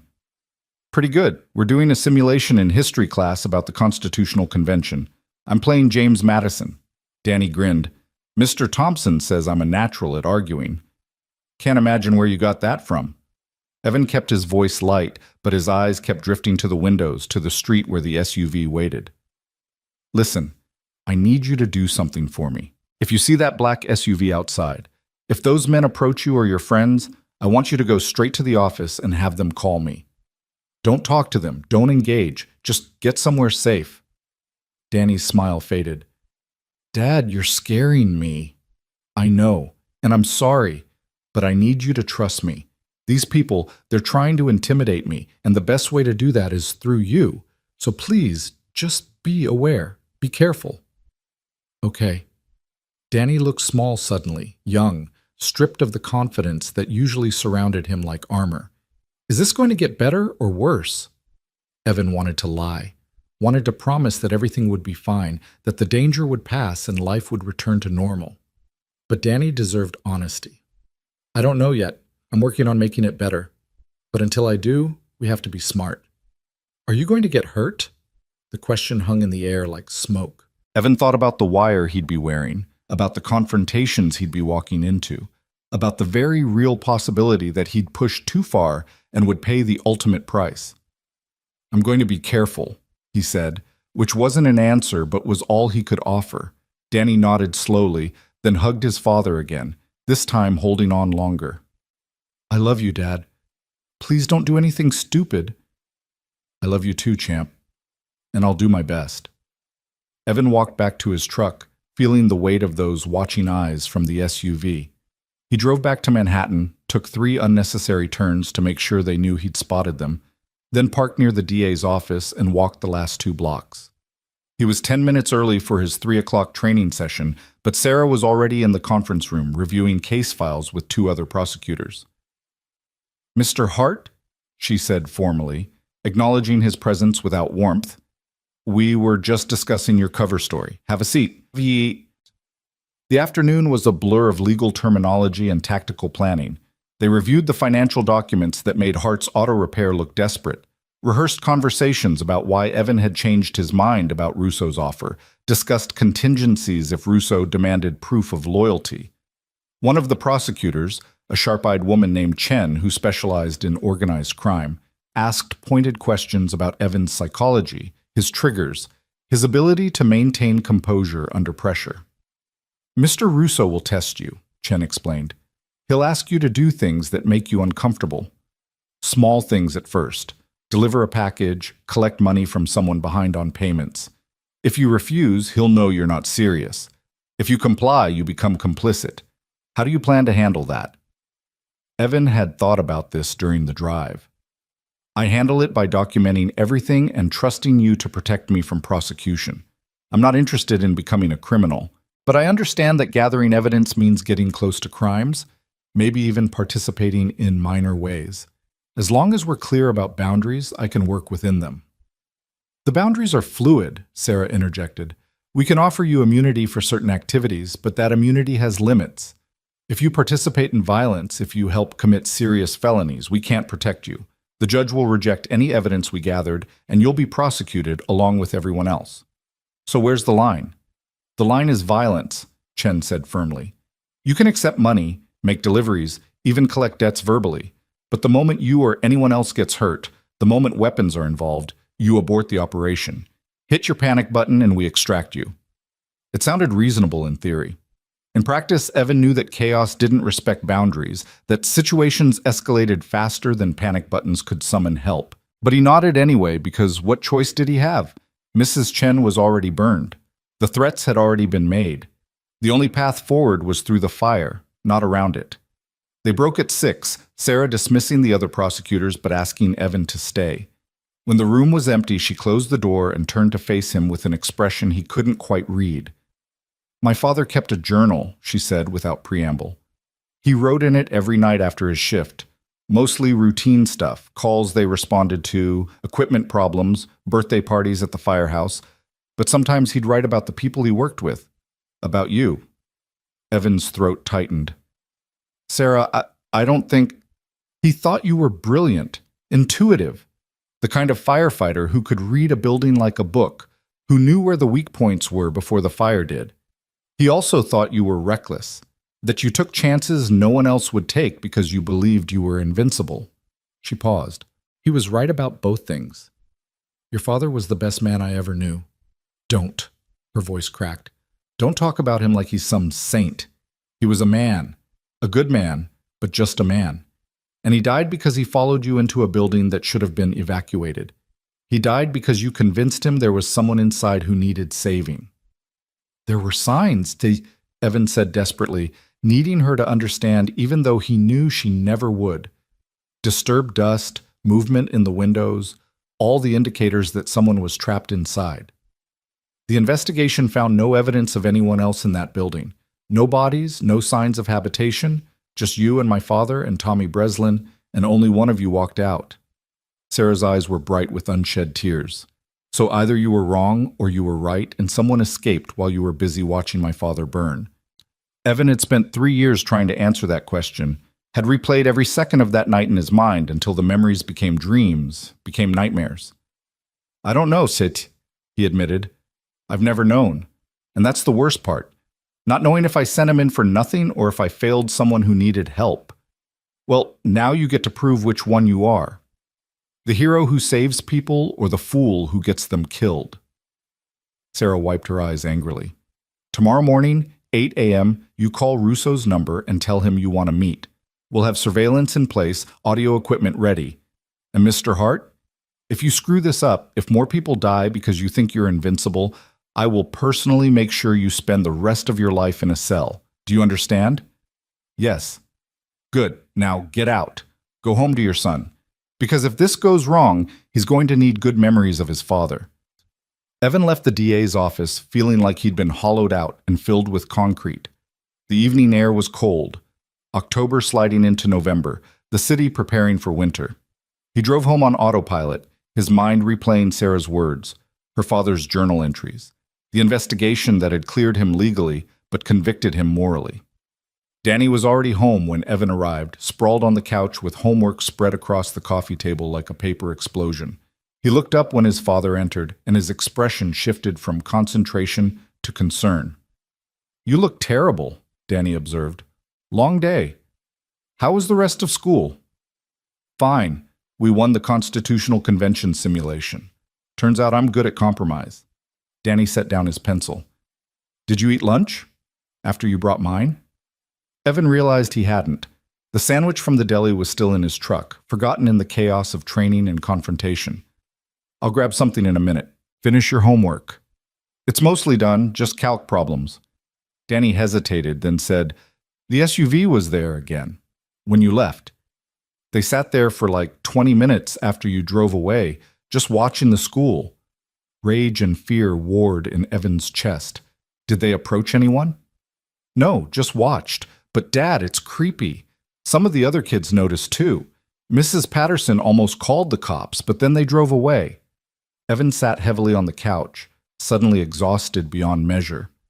"I'm sorry you're dealing with this. You shouldn't have to worry about things like this." "I'm 13, not stupid. I know something serious is happening." Danny closed his textbook. "Is it about Mom?" "No, your mother's fine. This is about work. About choices I made that had consequences." "Bad consequences?" "Complicated ones." Evan pulled his son close, grateful when Danny didn't resist. "But I'm handling it, and I promise, no matter what happens, you're safe. That's my only priority." They sat like that for a while, father and son, holding on to each other while the world outside grew dark and dangerous. Eventually, Danny pulled away and returned to his homework, and Evan forced himself to eat something, leftover pasta that tasted like cardboard, while scrolling through his phone. He found himself looking at photos from happier times.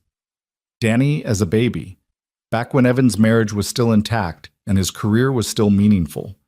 Danny's first day of school, wearing a backpack almost as big as he was. Danny at the beach last summer, building sandcastles and laughing at nothing because that's what kids did when life was simple. When had it become so complicated? When had doing the right thing started feeling like walking through fire? His phone rang at 9:47 p.m., not unknown this time, Sarah's direct number. "We've got a problem," she said without greeting. "Russo knows you're working with us." Evan's blood went cold. "How?" "We're not sure, but one of our informants just contacted us. Says word on the street is that Evan Hart is talking to prosecutors, that he's wearing a wire. Russo's people are furious. They're looking for you." "How is that possible? We haven't even made contact yet." "Someone leaked, someone in our office, or someone who saw you coming here. It doesn't matter how. What matters is you're burned before we even started." Sarah's voice was tight with frustration. "You need to get somewhere safe. Take your son and disappear until we figure this out." "Disappear where? Russo's people followed me to Danny's school. They know where I work, where I live. There's nowhere in this city they can't find me." "Then leave the city. I can arrange protection, a safe house upstate. Running won't solve this. Russo will just target Morrison or Rebecca or Marcus. Everyone I talk to becomes collateral damage." Evan's mind was racing, calculating options, discarding impossible solutions. "There's only one way this ends." "Don't do anything stupid, Hart. That's an order." "It's not your order to give. You're a prosecutor, not my commanding officer." Evan stood, began pacing his kitchen. "If Russo knows I'm working with you, then the undercover operation is dead. But that doesn't mean I can't still get to him." "What are you talking about?" "I'm talking about making him come to me. Making him so angry, so personally invested that he has to respond. And when he does, when he's sloppy and exposed, that's when you take him down." "That's suicide," Sarah said flatly. "You're talking about painting a target on your back and hoping we can protect you." "You can't protect me. You just said someone leaked. Your office isn't secure. Russo probably has people on your payroll, feeding him information, warning him about investigations." Evan felt a strange calm settling over him, the kind that came right before a dangerous call, when fear transformed into focus. "But if I go loud, if I make this personal and public, he can't hide behind lawyers and shell companies. He has to respond, and when he does, the whole city will be watching." "This is insane. This is the only play we have left." Evan thought about Mrs. Chen, about her jade pendant, about protection that couldn't be bought or negotiated. I'm going to challenge him, publicly, tomorrow, and either he takes the bait and you catch him, or he kills me and you have a murder case that's impossible to ignore. I can't authorize this. I'm not asking for authorization. I'm telling you what I'm going to do. You can either prepare to take advantage of it or not. Your choice. Evan hung up before Sarah could argue further. He stood in his kitchen, breathing hard, the decision made and irreversible now. He just committed to a course of action that would either end Russo's criminal empire or end Evan's life. There was no middle ground, no safe compromise. Danny appeared in the doorway, his face pale. I heard you talking. Dad, what are you planning? Evan wanted to lie, wanted to protect his son from the truth. But Danny deserved better than deception. I'm going to end this, one way or another. By getting yourself killed? By making sure people like Russo can't hurt innocent people anymore. Evan crossed to his son, put his hands on Danny's shoulders. I need you to do something for me. Tomorrow, you're going to stay home from school. I'm going to call your mother, ask her to come get you, take you to Connecticut for a few days. No, Danny's voice was firm despite the fear in his eyes. I'm not leaving you. Danny, no. You don't get to send me away while you do something stupidly heroic. That's not how this works. Tears were streaming down Danny's face now. I already lost Mom in the divorce. I'm not losing you because you think you have to save everyone. Evan pulled his son into a fierce hug, feeling Danny's thin frame shake with sobs. I have to do this. I have to make sure you grow up in a world where bullies don't win, where standing up matters, where doing the right thing means something. The right thing is staying alive for me, Danny said into his father's chest. The right thing is being my dad. I'm trying to be both. They stood like that for a long time, father and son, holding on while the world outside threatened to tear them apart. Eventually, Danny's sobs quieted, and Evan led him to his bedroom, tucked him in like he had when Danny was small, and nightmares could be chased away with nightlights and soft words. I love you, Evan whispered, more than anything. And no matter what happens tomorrow, I need you to know that everything I do is because I want you to be proud of who your father was. I'm already proud, Danny said. Just don't make me proud of a dead man. Evan kissed his son's forehead and left the room before he could break down completely. He returned to the kitchen and did something he hadn't done since the warehouse fire. He wrote a letter. Several letters, actually. One to Danny explaining his choices and apologizing for the pain they'd cause. One to his ex-wife asking her to help Danny understand. One to Morrison, thanking him for years of mentorship and friendship. And one to Sarah telling her where to find evidence he'd compiled about Russo's organization. Photos, documents, recordings from his phone of the threats. He sealed the letters in envelopes, addressed them carefully, and placed them in his truck's glove compartment. Then he sat at his kitchen table and planned his next move with the cold precision of someone who understood exactly what he was risking. Tomorrow, he would go public. He would contact every news outlet in the city, tell them about Mrs. Chen, about Russo's organization, about the arson and the threats. He would give interviews, name names, provide enough specific details that the story couldn't be ignored or buried. And he would dare Russo to respond, to come after him openly, in a way that left evidence and witnesses. It was reckless. Suicidal, even. But it was also the only move that made the game unwinnable for Russo. The criminal could have Evan killed, but that would create a martyr and intensify the investigation. He could try to discredit Evan, but the evidence was documented. He could do nothing, but that would embolden other victims to come forward, would show weakness to his organization. Every option was bad for Russo. And that was exactly what Evan wanted. He spent the night on the couch, unable to sleep, watching dawn creep across the city like smoke. When his phone alarm went off at 6 a.m., he was already awake, had been for hours. He made coffee, scrambled eggs that Danny wouldn't eat, and tried to act normal while his heart hammered against his ribs. At 7, he called his ex-wife. Jennifer answered on the third ring, her voice thick with sleep. Evan? What's wrong? I need you to come get Danny, today. Now, if possible. What happened? Is he okay? He's fine, but I've gotten involved in something dangerous, and I need him away from me until it's resolved. There was a long pause. Then Jennifer said, "This is about your hero complex, isn't it? You couldn't just stay in your lane, had to get involved in someone else's problem." "It's more complicated than that. It always is with you. You always think you're the only one who can fix things, who can save people, and you never think about the collateral damage." Her voice was bitter with old arguments, old wounds. "Fine. I'll be there by noon. But Evan, whatever you're planning, think about your son. Think about whether your principles are worth making him an orphan." "I think about that every second of every day." "Do you? Because from where I'm standing, it looks like you're about to do something monumentally stupid because you can't let go of the past." She hung up before he could respond. Evan sat with the phone in his hand, her words echoing in his head. Was she right? Was this about saving Mrs. Chen or about trying to redeem himself for Tommy's death? Was he being heroic or just suicidal with a better excuse? He didn't have an answer. Maybe there wasn't one. Maybe motivation didn't matter when lives were at stake, when the alternative was looking away while people burned. At 8 a.m., Evan started making calls. First to the New York Times, then to the Post, then to local news stations. His pitch was simple and compelling. A single father threatened by organized crime, an elderly woman burned out of her home, a pattern of arson and intimidation that the authorities were too corrupt or incompetent to stop. He had names, dates, photographs. He was willing to go on record, face to camera, and dare the criminals to respond. The news organizations loved it. By 10 a.m., he had 3 interviews scheduled, 2 for that afternoon and 1 for the evening news.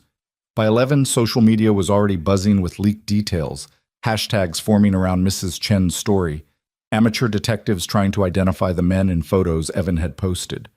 By noon, when Jennifer arrived to collect Danny, Evan Hart had become a very public problem for Vincent Russo. And problems, in Russo's world, had simple solutions. Jennifer looked older than Evan remembered, stress and single parenthood aging her faster than time. She hugged Danny tightly, then turned to Evan with eyes that mixed concern and anger in equal measure. "You're really doing this," she said. Not a question. "I am. And there's nothing I can say to stop you?" "No?" She nodded slowly. "Then do me one favor. Survive. Because if you get yourself killed, I'll never forgive you." Danny hugged his father with desperate strength. "Please don't die," he whispered. "I'll do my best, champ. I love you." "Love you too, Dad."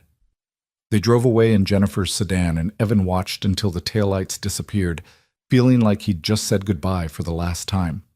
Then he returned to his apartment and prepared for war. The first interview aired at 3 p.m. on Channel 7. Evan sat across from an ambitious young reporter named Michaels, who'd built a career on exposing corruption. He told Mrs. Chen's story, showed the photographs of her burned building, explained the threats and the intimidation. He named Vincent Russo. He named his organization. He laid it all out for the city to see. "Are you afraid?" Michaels asked. "Terrified," Evan admitted. "But more afraid of what happens if good people stay silent. More afraid of teaching my son that safety matters more than justice." The interview was powerful, compelling, the kind of television that made viewers angry and inspired. Within an hour, it had been shared thousands of times. Within 2 hours, other victims were coming forward, telling their own stories of Russo's organization, adding to the chorus of voices demanding action. And in an office somewhere in Manhattan, Vincent Russo watched the interview with cold fury and began making calls. Evan was in his truck, driving toward his second interview, when the SUV appeared again. But this time, it didn't follow at a distance. It pulled alongside him at a stoplight, and the rear window rolled down. The thin man with glasses looked at him with something like regret. "Wrong choice, Mr. Hart," he said. "Last chance to walk away." "Already made my choice," Evan replied. "How about you?" The light turned green. Both vehicles accelerated, and the SUV suddenly swerved, slamming into Evan's truck with enough force to push him into oncoming traffic. Horns blared, brakes screeched. Evan fought the steering wheel, managed to straighten out, but the SUV was coming again, deliberately trying to force him into a collision. This was it. The response. Russo's answer to public defiance was attempted murder in broad daylight, and Evan realized with crystal clarity that he'd misjudged how desperate these men were, how willing they were to escalate. He grabbed his phone, hit the panic button that Sarah's team had installed. Then he did something crazy. He accelerated toward the next intersection, timing his approach to hit the yellow light at full speed. The SUV followed, committed to the chase. But Evan knew this intersection, knew that the cross traffic didn't wait for reds, that delivery trucks used it as a shortcut. The timing was everything. He shot through just as the light turned red and heard the screaming crunch of metal behind him as the SUV T-boned a garbage truck. In his rearview mirror, Evan saw the SUV crumpled and smoking, saw people running toward it with phones out recording. Saw, finally, evidence that couldn't be ignored or explained away. Attempted murder captured on a dozen cell phones, uploaded before Russo's lawyers could make it disappear. Evan pulled over 2 blocks away, his hands shaking on the wheel. His phone was ringing, Sarah probably, responding to the panic signal. But he couldn't answer yet. He needed a moment to process that he was alive, that he'd survived, that the fire hadn't consumed him. Not yet, anyway. The war had just begun, and Evan Hart had fired the first shot that couldn't be taken back. Now he just had to survive the response. Evan's phone wouldn't stop ringing. Sarah's number flashed on the screen 3 times before he finally answered, his voice steadier than his hands. "I saw it," Sarah said without preamble. "The whole thing. We had surveillance on you after last night, and our unit captured the entire chase. Are you hurt?" "No. Shaken, but intact." Evan watched in his rearview mirror as police cars and an ambulance converged on the crashed SUV. "The men in that vehicle are in custody. 2 injured, 1 critical. They're not going anywhere." Sarah's voice carried a mixture of satisfaction and concern. "This changes everything, Hart. You just handed us attempted murder on camera. Russo can't lawyer his way out of this." "He'll try. He'll say they were rogue operators, that he had no knowledge of their actions. Let him try. We've got witnesses, video evidence, and a pattern of behavior that's going to be very hard to explain away." Sarah paused. "Where are you now?" "Parked on Lexington, about 2 blocks from the crash, trying to remember how to breathe." "Stay there. I'm sending a unit to pick you up. You're not safe alone anymore, not after this. Russo's going to be desperate, and desperate men do stupid things. I'm counting on it." "That's what worries me." Sarah's tone shifted, became almost gentle. "You did good today, Hart. Reckless and insane, but good. My father would have called it a controlled burn, destroying the small stuff to save the big picture." Evan felt his throat tighten. "Your father was better at this than I am. My father's dead because he trusted you. But maybe, just maybe, you're finally worth that trust." She hung up before he could respond. 2 patrol cars arrived within minutes, lights flashing but sirens silent. A young officer with a serious face and careful eyes approached Evan's truck, hand resting on his weapon until he confirmed Evan's identity. "Mr. Hart? I'm Officer Rodriguez. DeBreslin asked us to escort you to a secure location. If you'll follow us, sir." Evan followed the patrol cars through Manhattan traffic, hyper-aware of every vehicle around him, every pedestrian who looked too long, every shadow that might hide a threat. They drove to a nondescript building in Midtown, underground parking that led to an elevator that required a key card, corridors that smelled like government efficiency and institutional coffee. Sarah waited in a conference room on the 7th floor, surrounded by monitors showing news coverage of the crash. Every major network was running the story. Attempted murder in broad daylight, organized crime exposed, a single father's brave stand against corruption. Evan's face was everywhere, his interview from earlier playing on loop, his words about justice and safety becoming sound bites that would define the narrative. "You're a celebrity," Sarah said as he entered. "A very endangered celebrity." "I didn't do this for fame." "No, you did it because you have a death wish and a savior complex." She gestured to a chair. "Sit. We need to talk strategy." Evan sat, suddenly exhausted. The adrenaline from the chase was wearing off, leaving behind the familiar ache of muscles held too tense for too long. "What's the status of the men from the SUV?" "The driver's in surgery. The front passenger has a broken arm and a concussion.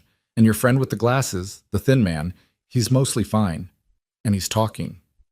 Evan leaned forward. "Talking how?" "Singing like a canary who just discovered opera." Sarah pulled up a file on one of the monitors.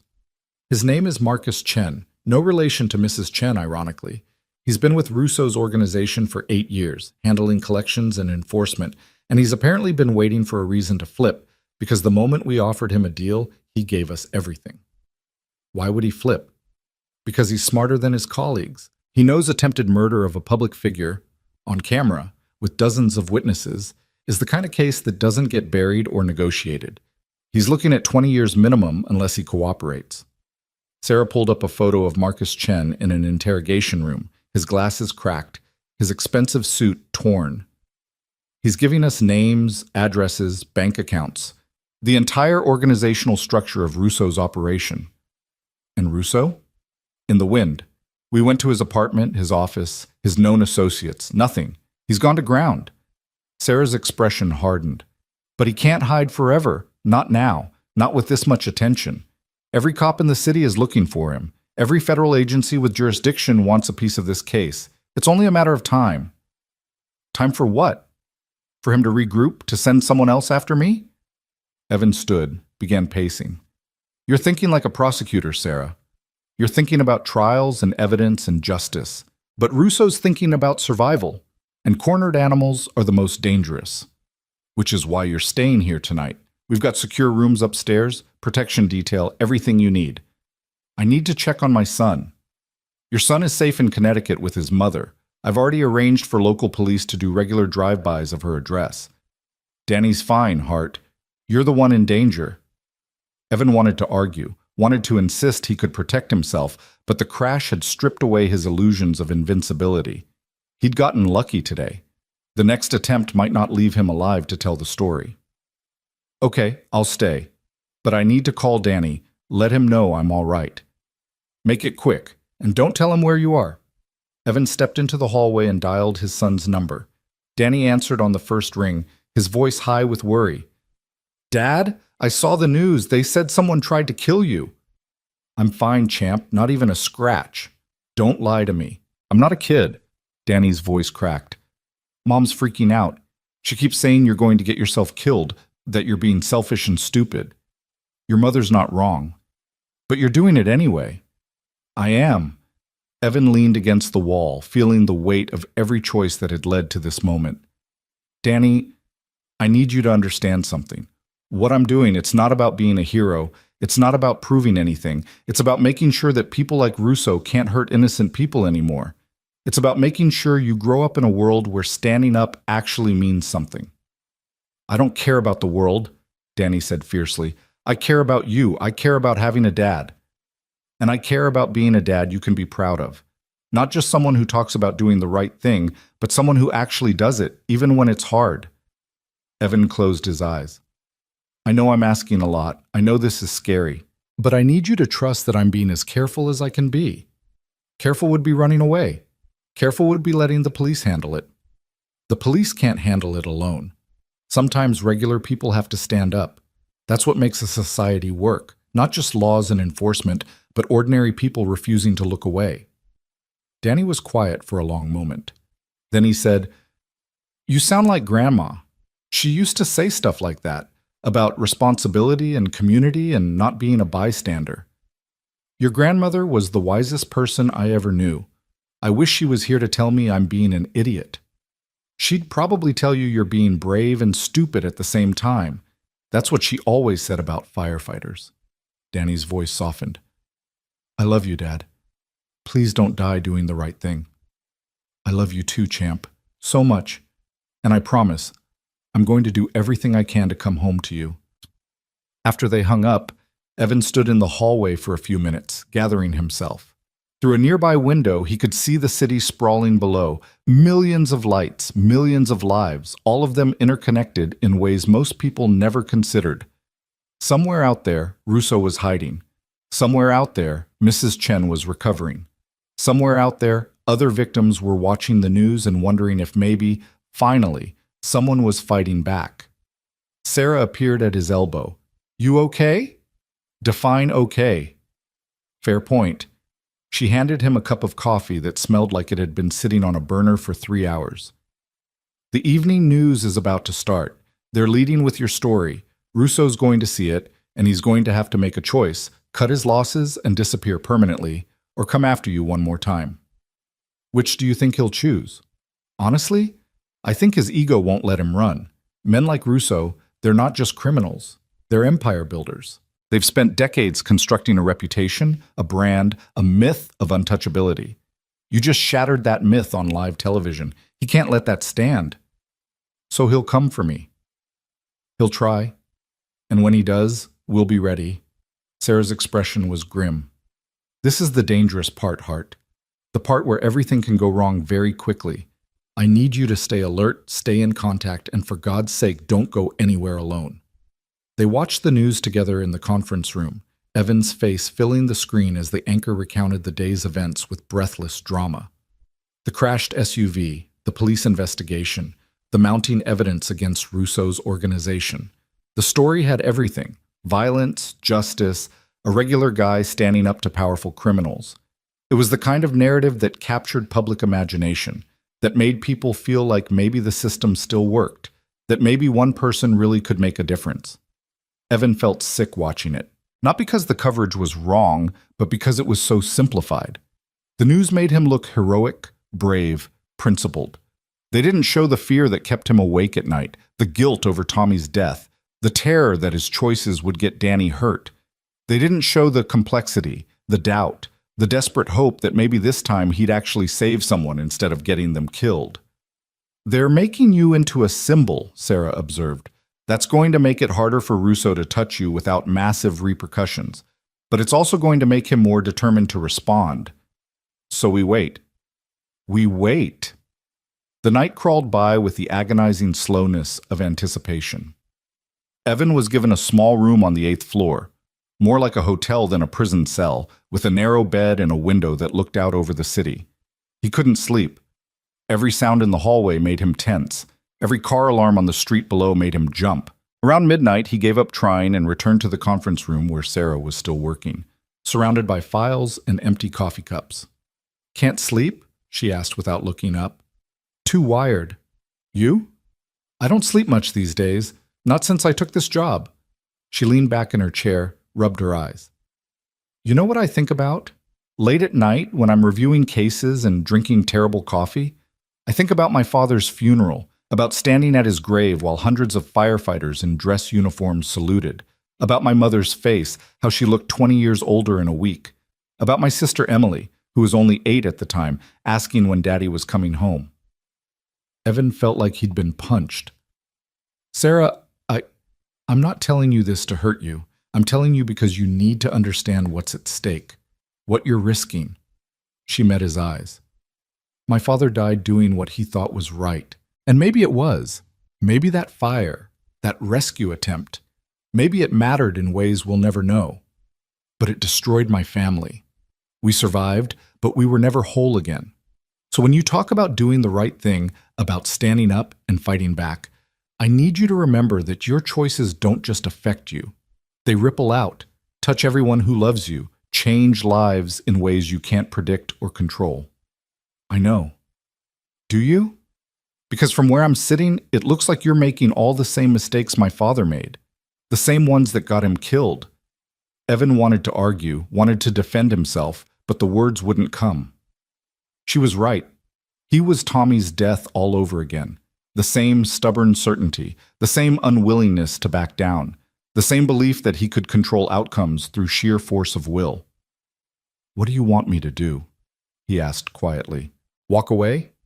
Let Russo win? Teach my son that principles don't matter when things get difficult? I want you to survive. I want you to be smart. I want you to remember that martyrdom looks noble in stories but leaves behind broken families and unanswered questions." Sarah gathered her files. "Get some rest, Hart. Tomorrow's going to be harder than today." But tomorrow came too quickly, arriving with news that changed everything. Evan was in the conference room at 6 a.m., drinking coffee and watching the morning news, when Sarah burst through the door with an expression that mixed triumph and dread. "We found him, Russo. He's at a private airfield in New Jersey, trying to charter a flight to Mexico." Evan was on his feet instantly. "When?" "Flight scheduled for 8 a.m. We've got units moving into position now." Sarah pulled up a tactical map on one of the monitors. This is it, Hart. This is our chance to end this. I need to be there. Absolutely not. You're a civilian, and this is a law enforcement operation. You stay here where it's safe. Safe wasn't part of the deal. I started this, and I need to see it through. Evan grabbed his jacket. Besides, Russo knows me. He's seen my face, heard my voice. If this goes wrong, if he manages to get to that plane, maybe I can talk him down. Or maybe he'll shoot you on sight. He was going to do that anyway. Evan headed for the door. Are you coming, or do I find my own way to New Jersey?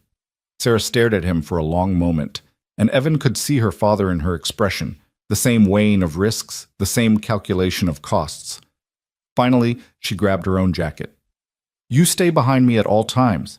You don't engage unless I specifically authorize it, and if I tell you to run, you run. Understood? Understood. They took an unmarked car driven by a federal marshal named Torres, a stoic man with military bearing who drove with the kind of aggressive precision that suggested he'd been in situations far more dangerous than a traffic chase. They crossed into New Jersey as the sun was rising, painting the industrial landscape in shades of gold and shadow. The airfield was small and private, the kind of place wealthy people used to avoid commercial airports and TSA scrutiny. A single runway, a handful of hangars, a small terminal building that looked like it had been built in the 1950s and forgotten. Sarah's tactical team was already in position, unmarked vehicles stationed at every access point, snipers on nearby rooftops. The kind of overwhelming force that should make resistance pointless. Should being the operative word. Torres parked behind one of the hangars, and Sarah immediately began coordinating with her team leader, a stern-faced woman named Captain Walsh, who looked like she'd been waiting her entire career for a chance to take down someone like Russo. Target is in the terminal building with 2 associates, Walsh reported. The pilot's doing pre-flight checks on the aircraft. A Cessna Citation, registered to a shell company. We've got visual confirmation it's Russo. No weapons visible, but we're assuming they're armed. What's the plan? Sarah asked. We've blocked all exits. Local PD is handling perimeter security. My team moves in, surrounds the building, orders them to surrender. If they comply, this ends peacefully. If they don't... Walsh's expression hardened. We're authorized to use force. Evan listened to the tactical discussion with growing unease. This was real. This was happening. In the next few minutes, Vincent Russo would either surrender or fight, and people might die, including possibly Evan himself if Sarah let him get close enough to the action. I want to talk to him, Evan said suddenly. Before your team moves in. Let me call him, try to convince him to surrender. That's not protocol, Walsh began. Protocol is also filling out paperwork after a shootout.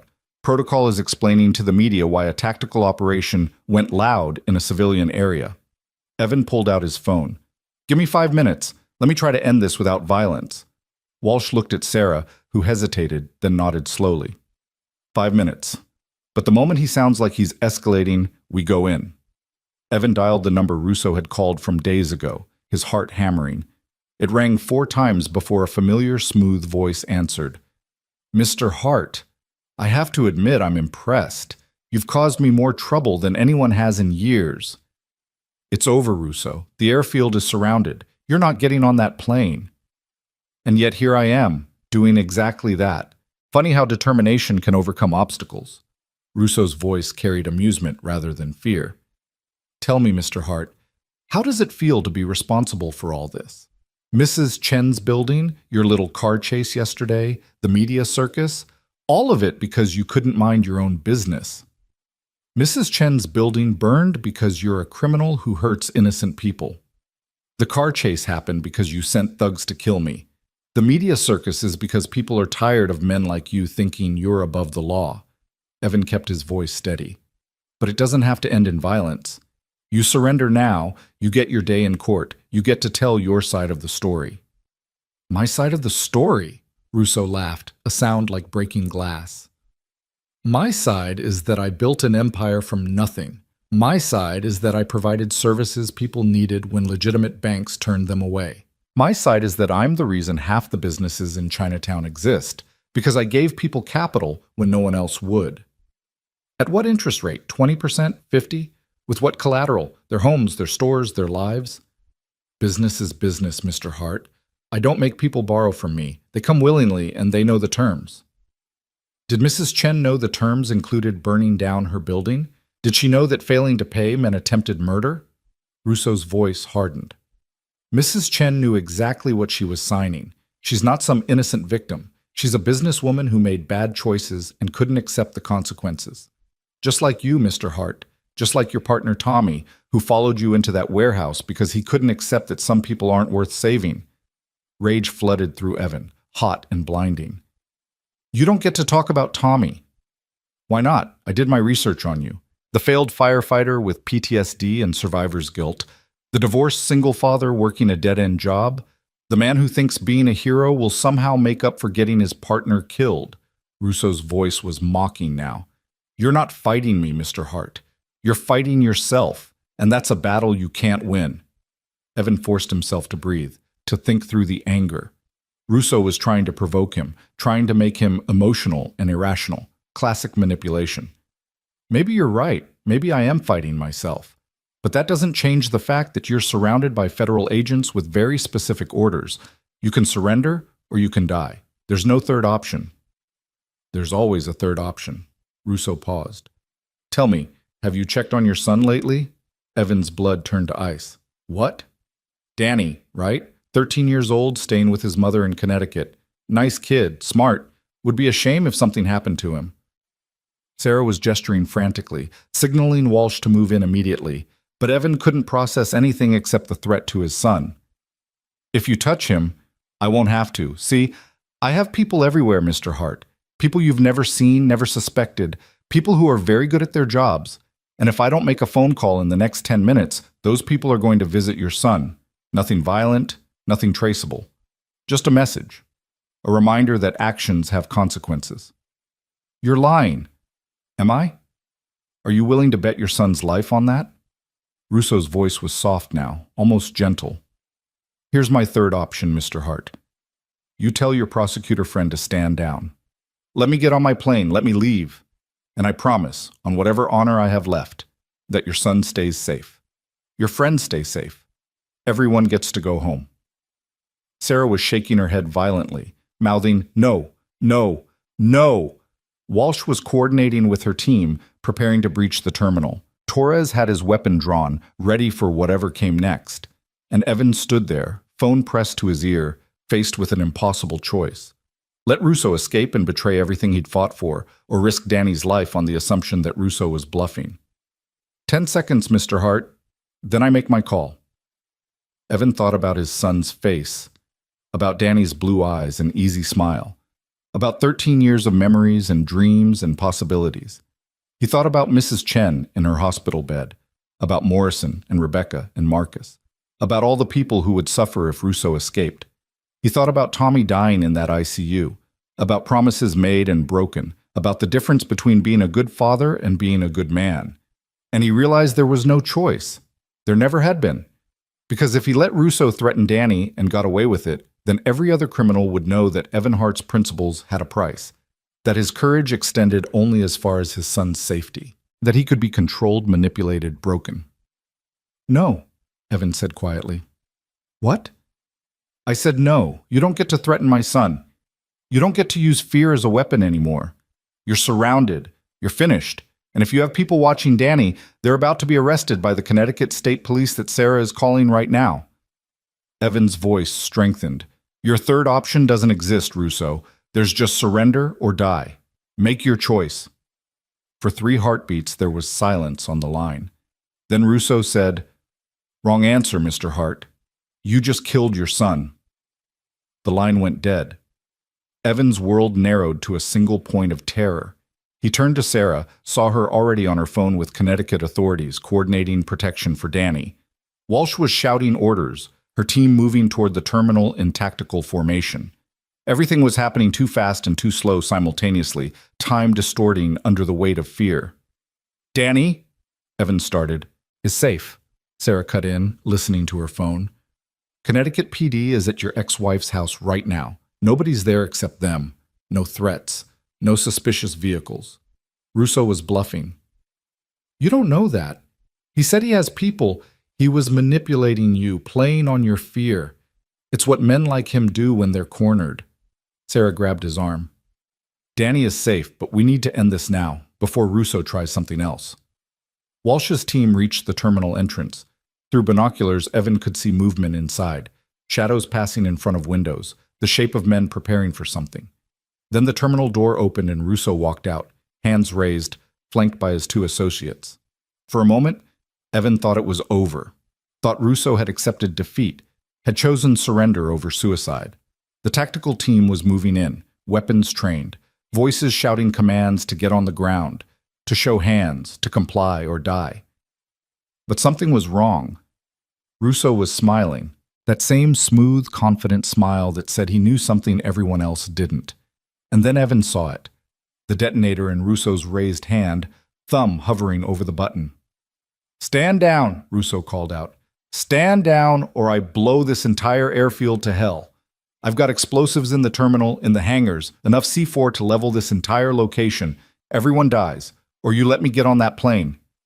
Walsh froze, her team halting mid-approach. Sarah was on her radio, desperately calling for a bomb squad, for someone to confirm if the threat was real. Torres was pulling Evan back toward the car, following protocol that said civilians didn't belong anywhere near potential explosions. But Evan wasn't moving. He was staring at Russo, at the detonator in his hand, and he was seeing something that made his firefighter's instincts scream. The terminal behind Russo wasn't wired. There were no cables, no suspicious packages, no signs of the kind of setup required for the explosive payload he was claiming. Russo was bluffing again. Had to be, because wiring an entire airfield for demolition wasn't something you did overnight, wasn't something you could accomplish while federal agents were watching. It was a desperate play from a desperate man who'd run out of options. "He's lying," Evan said to Sarah. "There are no explosives." "You can't know that. I spent 15 years reading buildings, understanding structure and weakness, and how fire spreads. That terminal isn't rigged. He's running a bluff because it's all he has left." Sarah looked between Evan and Russo, calculating odds, weighing risks. Then she turned to Walsh. "Call it. Is he bluffing?" Walsh studied the terminal through her scope, her expression unreadable. "I don't see any obvious wiring, but if I'm wrong, if there's even a chance he's telling the truth, we could lose dozens of lives." "There's always a chance," Evan said. "That's what terrorists and criminals count on, that good people will choose safety over action. That fear will paralyze us." He thought about Tommy, about charging into burning buildings knowing he might not come out, about the calculations that saved lives and the ones that ended them. "But sometimes you have to trust your instincts, and my instincts say he's full of shit." Sarah held his gaze for a long moment, then she keyed her radio. "All units, target is bluffing. Authorization to engage." Walsh didn't hesitate. Her team surged forward with professional efficiency, closing the distance before Russo could react. He pressed the detonator. Nothing happened. He pressed it again, panic replacing confidence. Still nothing. And then Walsh's team was on him, taking him down hard, zip-tying his hands while reading his rights in voices that brooked no argument. It was over in seconds. No explosion, no gunfire. Just professional law enforcement doing what they'd trained for, ending a criminal's run with overwhelming force and perfect execution. Evan's legs gave out. He sat hard on the ground, adrenaline crash hitting him like a physical blow. Sarah was beside him instantly, her hand on his shoulder. "You were right," she said quietly. "He was bluffing. This time. But what if I'd been wrong? What if there had been explosives and I'd gotten dozens of people killed with my confidence? Then we'd be planning funerals instead of trials. But you weren't wrong, Hart. You read the situation correctly." Sarah helped him stand. "That's the thing about making hard calls. Sometimes you're right, sometimes you're wrong, and you don't get to know which until after you've committed. But you make the call anyway because the alternative is paralysis." They watched as Walsh's team secured Russo and his associates, loading them into armored vehicles for transport back to Manhattan. The man who'd threatened Mrs. Chen, who'd burned buildings and terrorized neighborhoods, who'd built an empire on fear and violence. He looked small now, diminished. Just another criminal in handcuffs wondering how his carefully constructed world had collapsed so quickly. "Is it really over?" Evan asked. "The arrest is over. Now comes the investigation, the trial, the sentencing, months of legal proceedings. Sarah smiled grimly. But yes, Hart. For you, for Danny, for Mrs. Chen, it's over. Russo's not threatening anyone anymore. Evan pulled out his phone with shaking hands and called his son. Danny answered on the first ring, his voice small and scared. Dad? The police are here. They said there was a threat. There was. But it's over now. You're safe. I'm safe. Everything's okay. Evan closed his eyes, feeling tears he'd been holding back for days finally break through. I'm coming to get you, champ. I'll be there in a few hours. And then we're going home. For real? It's really over? For real. I promise. They drove back to Manhattan in silence. Evan emotionally exhausted, Sarah working on her phone coordinating the next phase of the investigation.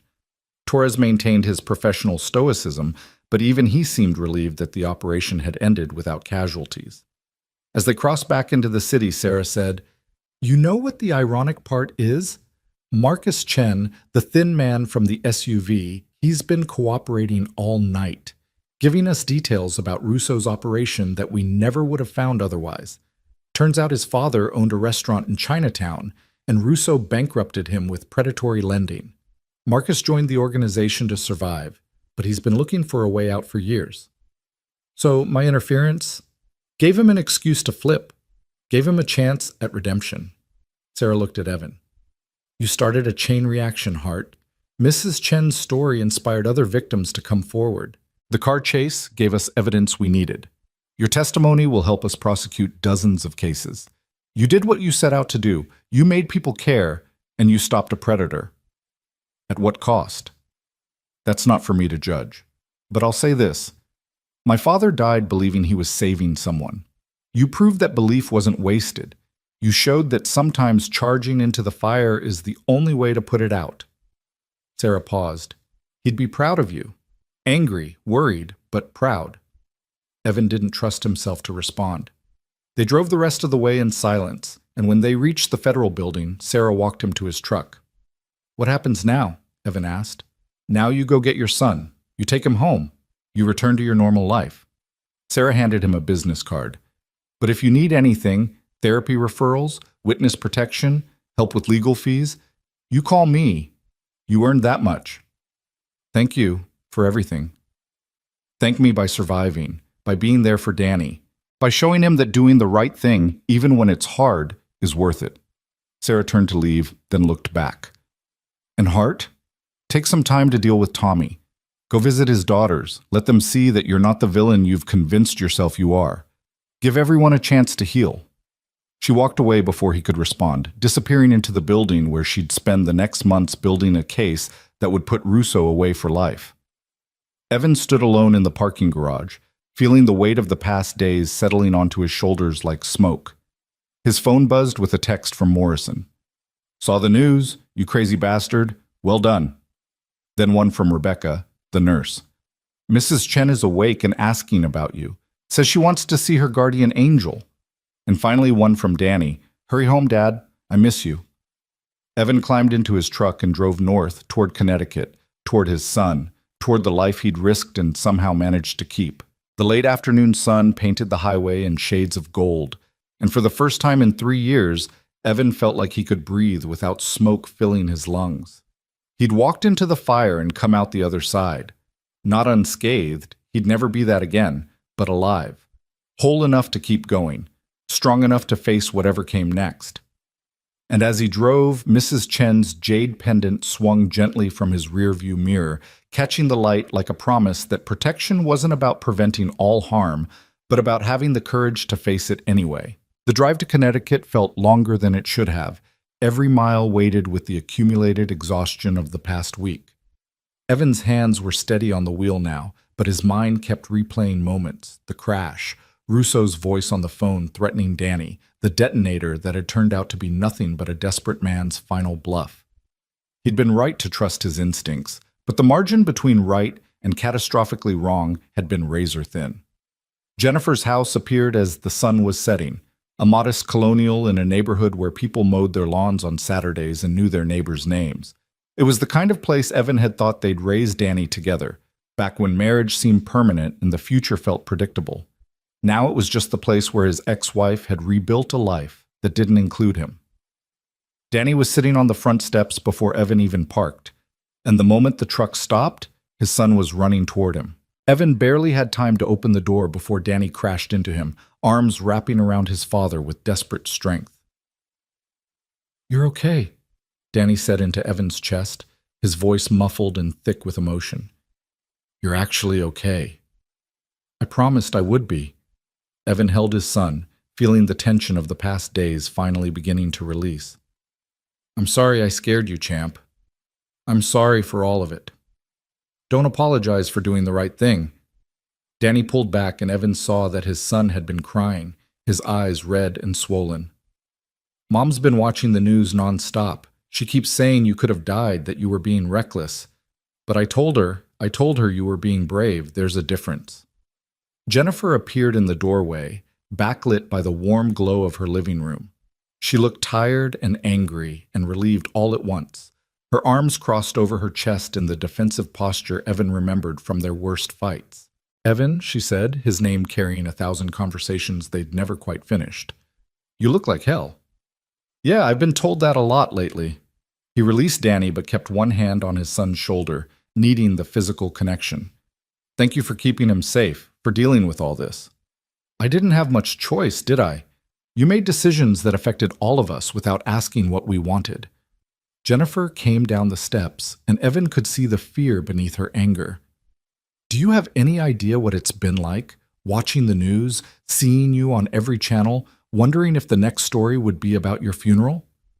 "I know, and I'm sorry, but Jennifer, if I'd walked away, if I'd let those men threaten Mrs. Chen and done nothing, then she would have been someone else's problem, and our son wouldn't have spent 3 days terrified his father was going to die."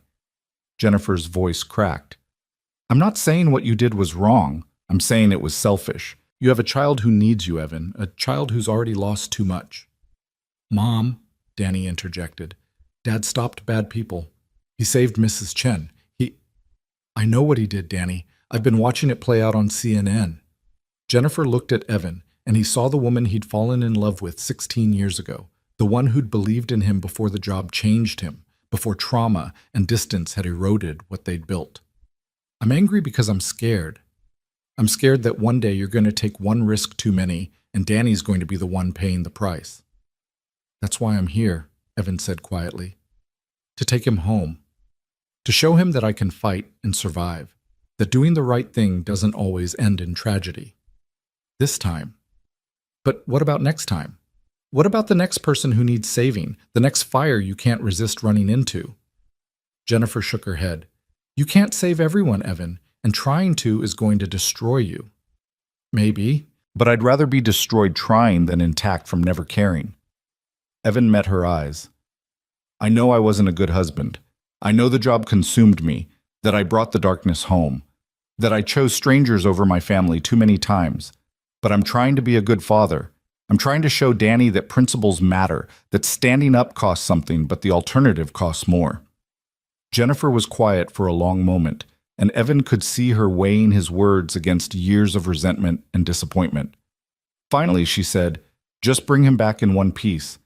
And Evan, consider therapy, real therapy, not just the mandatory sessions for work. You're carrying too much, and it's going to crush you if you don't deal with it." "I will, I promise." Danny hugged his mother goodbye, grabbed his backpack from inside, and climbed into Evan's truck with the relieved energy of someone finally going home. As they pulled away, Evan caught Jennifer watching from the doorway, her expression unreadable, but her posture suggesting she was already regretting letting Danny leave. The drive back to Manhattan was different from the drive out, lighter somehow, despite the exhaustion. Danny talked about everything he'd missed at school, about the robotics competition coming up, about a girl in his English class who might like him, but he wasn't sure. Normal teenager things, the kind of problems that felt enormous at 13, but would be forgotten by 16. Evan listened and responded and tried to be present, tried to make up for 3 days of terror with an hour of normalcy. They stopped for dinner at a diner outside the city, not the Glass Tower, but similar enough to make Evan remember where this had all started. Danny ordered a burger and fries with the appetite of someone who'd been too stressed to eat properly. Evan ordered coffee and pie he wouldn't finish, his stomach still too knotted for real food. "Dad," Danny said between bites, "are you going to have nightmares about the car crash and the guy with the detonator?" Evan considered lying, protecting his son from the truth. But Danny deserved honesty. "Probably. I have nightmares about a lot of things. It's part of having a job where you see people at their worst, where you have to make decisions that affect whether people live or die. Like the warehouse fire, the one where your partner died." Evan's hands tightened around his coffee mug. They'd never really talked about Tommy, about what had happened that night. It had always felt too raw, too complicated to explain to a child. "How do you know about that?" "I Googled you once, a couple years ago, when I was trying to understand why you and Mom split up." Danny looked down at his plate. There were articles about the fire, about the investigation, about how firefighter Thomas Breslin died trying to save someone who wasn't there. "Tommy died because I made a mistake, because I was so sure I was right that I didn't listen to the building telling me I was wrong." Evan forced himself to meet his son's eyes. "That's why I left the fire department. That's why I have the nightmares. Not because I'm a coward, but because I have to live knowing that my friend died trusting my judgment." "But you saved Mrs. Chen. You stopped Russo. You did the right thing this time." "This time," Evan agreed. "But Danny, I need you to understand something. What I did this week, it wasn't about being a hero. It was about trying to make up for Tommy, trying to prove that I can still save people, that his death wasn't completely meaningless. That's not healthy. That's not something you should try to copy." "Why not?" "If it helps people, because it's not sustainable, because eventually the luck runs out, or the reflex is slow, or you make one mistake too many." Evan reached across the table, took his son's hand. "I want you to grow up brave and principled, but I also want you to grow up smart and careful. I want you to know when to fight and when to walk away. I want you to understand that survival matters, that being there for the people you love is sometimes more important than being right." Danny squeezed his father's hand. "I get it, Dad. I do. But I'm still proud of you." "Even though I scared you?" "Especially because you scared me. It means you took it seriously. It means you knew what you were risking." Danny pulled his hand back, returned to his burger. "Besides, someone had to stand up to those guys. Might as well be my dad."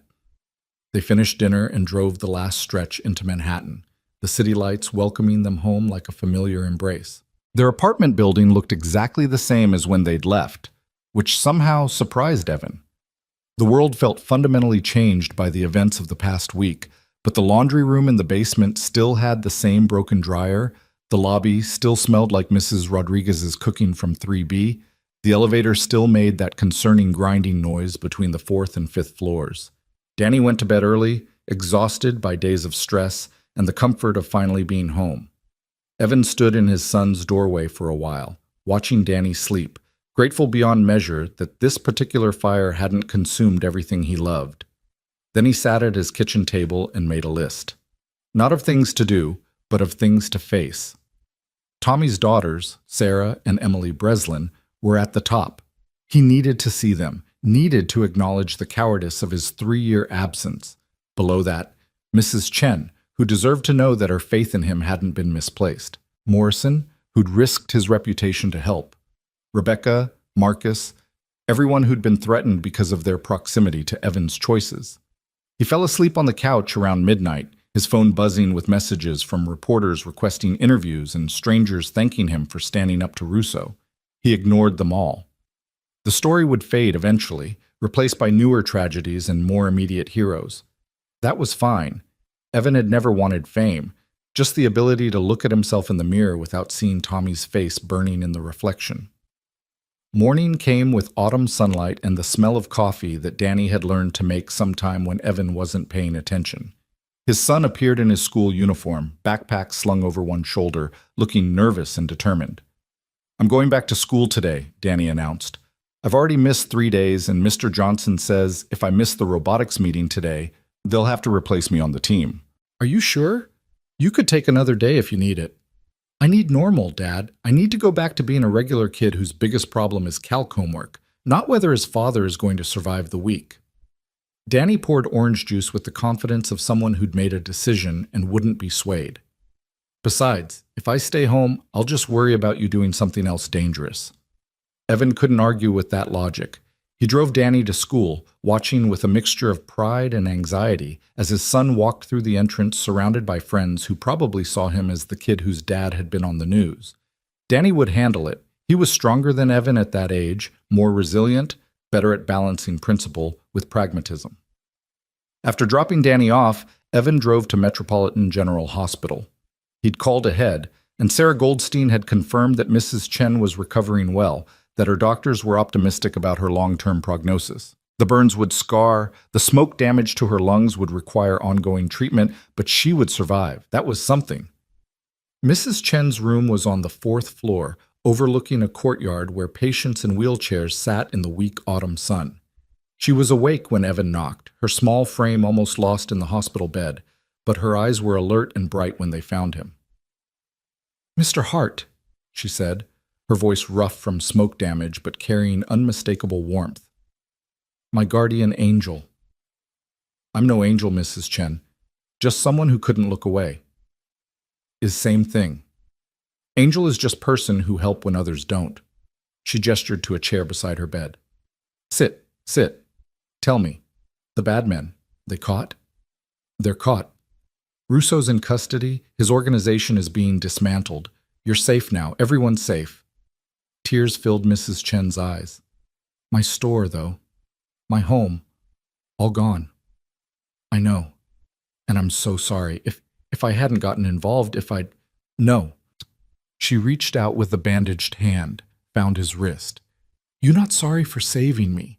Those men, they would have burned building anyway. You just give me time to prepare, time to know someone was fighting for me." She squeezed gently. "My grandson, he in remission. Doctors say he have good chance now. I get to see him grow up because you stood up when you didn't have to." "What will you do? About the store?" Mrs. Chen smiled, and despite the bandages and the hospital setting, it was an expression of pure hope. "Community is raising money. The church, the neighborhood association, even people I never meet. They see your story on news, they want to help. Enough money now to rebuild. Maybe bigger, maybe better." She released his wrist, settled back against her pillows. "You show people it okay to care, Mr. Hart. You remind us we not alone. That worth more than any building." They talked for another hour, about her grandson, about her daughter coming from California, about plans for rebuilding and recovery. When Evan finally left, Mrs. Chen made him promise to visit again, to bring Danny so she could thank him for sharing his father with strangers who needed help. "You good man," she said as he was leaving. "Your son lucky to have you." Evan wasn't sure he believed that, but he accepted the words anyway. His next stop was harder. Sarah Breslin had provided an address in Queens, a modest house with a well-maintained yard and a Honda Civic in the driveway. This was where Tommy's widow lived with their 2 daughters, where the family had tried to rebuild after losing their husband and father to a warehouse fire that shouldn't have killed anyone. Evan sat in his truck across the street for 20 minutes, building the courage to knock on that door. He'd rehearsed what to say, apologies and explanations and acknowledgments of the pain he'd caused, but the words felt inadequate against 3 years of absence. Finally, he crossed the street and rang the bell. Footsteps inside. Then the door opened to reveal a woman in her early 40s with tired eyes and Tommy's smile. "Can I help you?" she asked, not recognizing him. "Mrs. Breslin? I'm Evan Hart. I worked with your husband. I was there the night—" His voice broke. "The night he died." Recognition flooded her face, followed by something complicated that might have been anger or grief or relief. "You," she said quietly. "Sarah told me you might come by. I wasn't sure you'd have the courage." "I almost didn't. But you're here now." She studied him for a long moment. "I should hate you. I've tried to hate you. But Tommy talked about you all the time, his partner, his friend, the guy who could read a building like a book. He trusted you completely, and that trust killed him. I know, and I'm so sorry. I was arrogant and reckless and so sure I was right that I didn't listen when the building told me I was wrong. Tommy died because I failed him." "Yes, he did. Mrs. Breslin's voice was steady, matter of fact. But he also died doing what he loved, what he believed in. He died trying to save someone. That meant something to him, even if no one was actually there to save. She paused. Sarah told me what you did this week. Standing up to that criminal, risking your life for a stranger. Tommy would have done the same thing. That doesn't make it right. No, it doesn't, but it makes you human. Flawed and stubborn and brave in ways that get people hurt. She opened the door wider. Come in. The girls should meet you. They deserve to put a face to the name they've been angry at for 3 years. The living room was filled with photographs of Tommy, in his dress uniform, holding his daughters as babies, laughing at a barbecue, living a life that had been cut short at 39.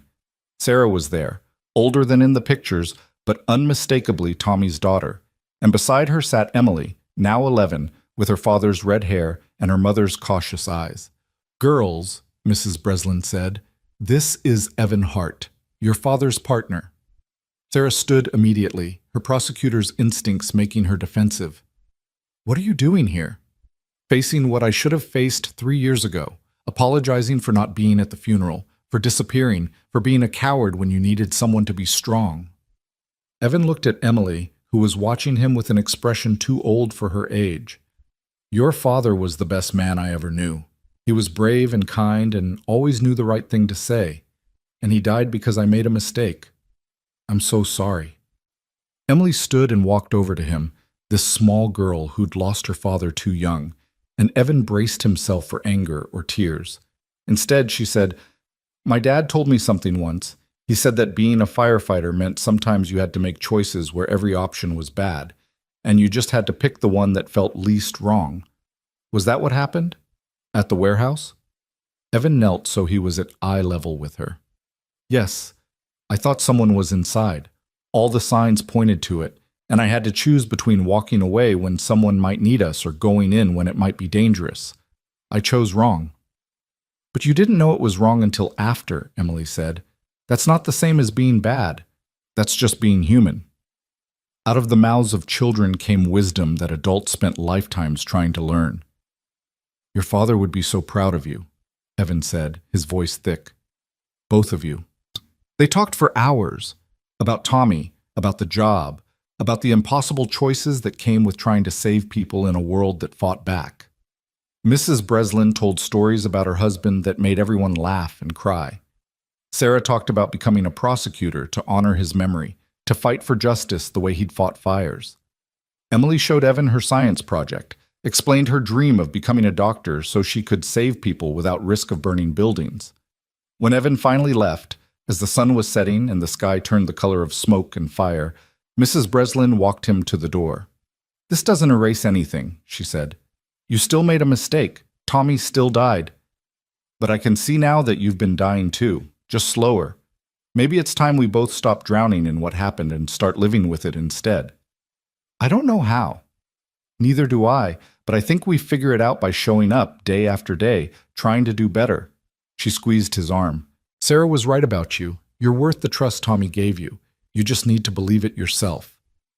Evan drove home feeling lighter than he had in years, as if some weight he'd been carrying had finally been shared with others strong enough to help bear it.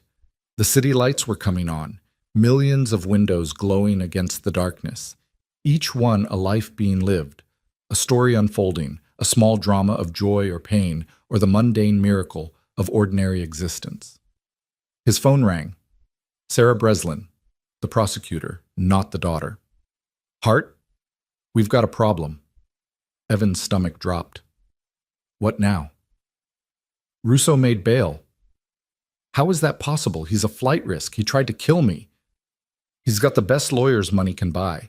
And they argued that the attempted murder charge was overblown, that the car accident was caused by reckless driving rather than intent, that Russo himself was trying to flee the country to escape death threats. Sarah's frustration was palpable. The judge set bail at $10 million. Russo posted it in cash. He's out. So this isn't over. The legal case is proceeding. We've still got him on multiple charges, and Marcus Chen's testimony is devastating. But yes, Russo's free until trial, and he's not happy with you. Should I be worried? You should be careful. He's being monitored, but that doesn't mean he won't try something. Sarah paused. I'm sorry, Hart. I thought we had him contained. It's not your fault. The system is what it is. Evan pulled into his parking spot, stared up at his building. I'll be careful. And Sarah? Thank you for everything. Thank you for visiting my family. My mother called. She said you were different than she expected, more broken, more honest. She said Dad would have forgiven you by now. I'm not sure I can forgive myself. Then keep doing the work. Keep showing up. That's all any of us can do. Evan went upstairs to find Danny doing homework at the kitchen table, his robotics project spread out beside his textbooks. His son looked up when Evan entered, immediately reading concern in his father's expression. What's wrong? Russo made bail. He's out. Danny's face paled. Does that mean he'll come after us again? I don't know, but I'm not taking chances. Evan pulled out his phone. I'm calling Morrison, setting up protection. We'll have someone watching the building, someone near your school, and if anything feels wrong, we call the police and you. Danny set down his pencil. I know the drill, Dad. We've been through this already. I know. I'm sorry. Stop apologizing. Danny stood, moved to hug his father. You did what you had to do, and if the price is being careful for a while longer, that's okay. We'll handle it. They ordered Chinese food for dinner, the irony not lost on Evan, and spent the evening working side by side, Danny on his robotics code and Evan on paperwork for the garage that had been neglected during his week of chaos. It felt normal, domestic, the kind of quiet evening that most people took for granted, but that Evan had learned to treasure. The days that followed settled into a cautious routine. Evan returned to work at the garage, where Marcus greeted him with a hug and customers treated him like a celebrity. The news coverage had died down, replaced by newer scandals and fresher tragedies, but people remembered. They thanked him for standing up, for showing that regular people could fight back, for making them believe that courage still mattered in a world that often felt too cynical to care. Danny returned fully to school, throwing himself into the robotics competition with the focused intensity he'd inherited from his father. The team was building something impressive, a rover that could navigate obstacle courses autonomously, making real-time decisions based on sensor data. Evan attended practices when he could, watching his son work with the easy confidence of someone who understood that problems had solutions if you were willing to do the work. Mrs. Chen was released from the hospital 3 weeks after the fire. The community held a celebration, raising over $200,000 to rebuild her store and help with medical expenses. Evan attended, watching as this small woman who'd survived so much stood before a crowd and thanked them through tears. She spotted Evan in the back and insisted he come forward, hugged him tightly despite her healing burns, and told everyone that angels came in unexpected forms. Morrison retired officially that month, ending 43 years with the FDNY. His retirement party was held at the firehouse where he'd started his career, surrounded by generations of firefighters he'd trained and mentored. He found Evan in the crowd and pulled him aside. Heard you visited the Breslins, Morrison said. I did. Should have done it 3 years ago. Should have, but doing it now is better than never doing it at all. Morrison clapped him on the shoulder. You're healing, Hart. Slowly, messily, but healing. Keep it up. What about you? What happens now? Now I spend time with my grandson, teach him to fish, bore him with stories about the old days. Morrison smiled, and I sleep through the night for the first time in 40 years without waiting for the alarm bell. The trial date was set for March, 5 months away. Sarah Breslin called regularly with updates. New evidence discovered, witnesses coming forward, the case against Russo growing stronger despite his legal team's best efforts. Marcus Chen's cooperation had opened doors to criminal networks that extended far beyond New York, touching organized crime families across the East Coast. Taking down Russo would ripple outward, disrupting operations that had existed for decades. But Russo himself remained free, monitored but mobile, wealthy enough to maintain his lifestyle while awaiting trial. Evan saw him once, by accident, at a restaurant in Midtown. Their eyes met across the dining room, and Russo raised his wine glass in a mocking toast. The thin man's smile hadn't changed, still confident, still certain that money and connections would save him. Evan didn't respond. He simply turned away and continued his dinner with Danny, refusing to give Russo the satisfaction of fear or anger. But he felt the man's eyes on him for the rest of the meal, a reminder that some fires smoldered long after the flames were extinguished. December came with the first real cold, winter settling over the city like a blanket that smelled of snow and possibility. Danny's robotics team qualified for the regional competition, their rover performing flawlessly in the trials. Evan watched his son accept the qualifying certificate with pride that had nothing to do with robots and everything to do with seeing Danny grow into someone principled and brave and careful all at once. Christmas was quiet, just the two of them, but it felt full in ways that previous holidays hadn't. They cooked together, badly, but with enthusiasm, and watched movies and talked about everything and nothing. On Christmas morning, Danny gave his father a framed photograph. The two of them at the robotics competition, Danny holding his certificate, Evan's hand on his son's shoulder, both of them smiling like they'd survived something important and come out stronger. "So you remember," Danny said, "that even when things are hard, even when you're scared, you're not alone." Evan hung the photo in the living room where he'd see it every day, a reminder that some fights were worth fighting, some fires worth walking through, some risks worth taking because the alternative was forgetting why any of it mattered. On New Year's Eve, Evan received a call from Sarah Breslin. "Turn on the news," she said without preamble. He did, and watched as breaking news reported that Vincent Russo had been found dead in his apartment, apparent suicide, a single gunshot wound to the head. The reporters were speculating wildly, guilt over his crimes, fear of prison, the collapse of his empire. The police were investigating, but preliminary findings suggested he'd been alone when he died. "Suicide?" Evan asked. "That's the official determination." Sarah's voice was carefully neutral. "Though between you and me, Russo wasn't the type.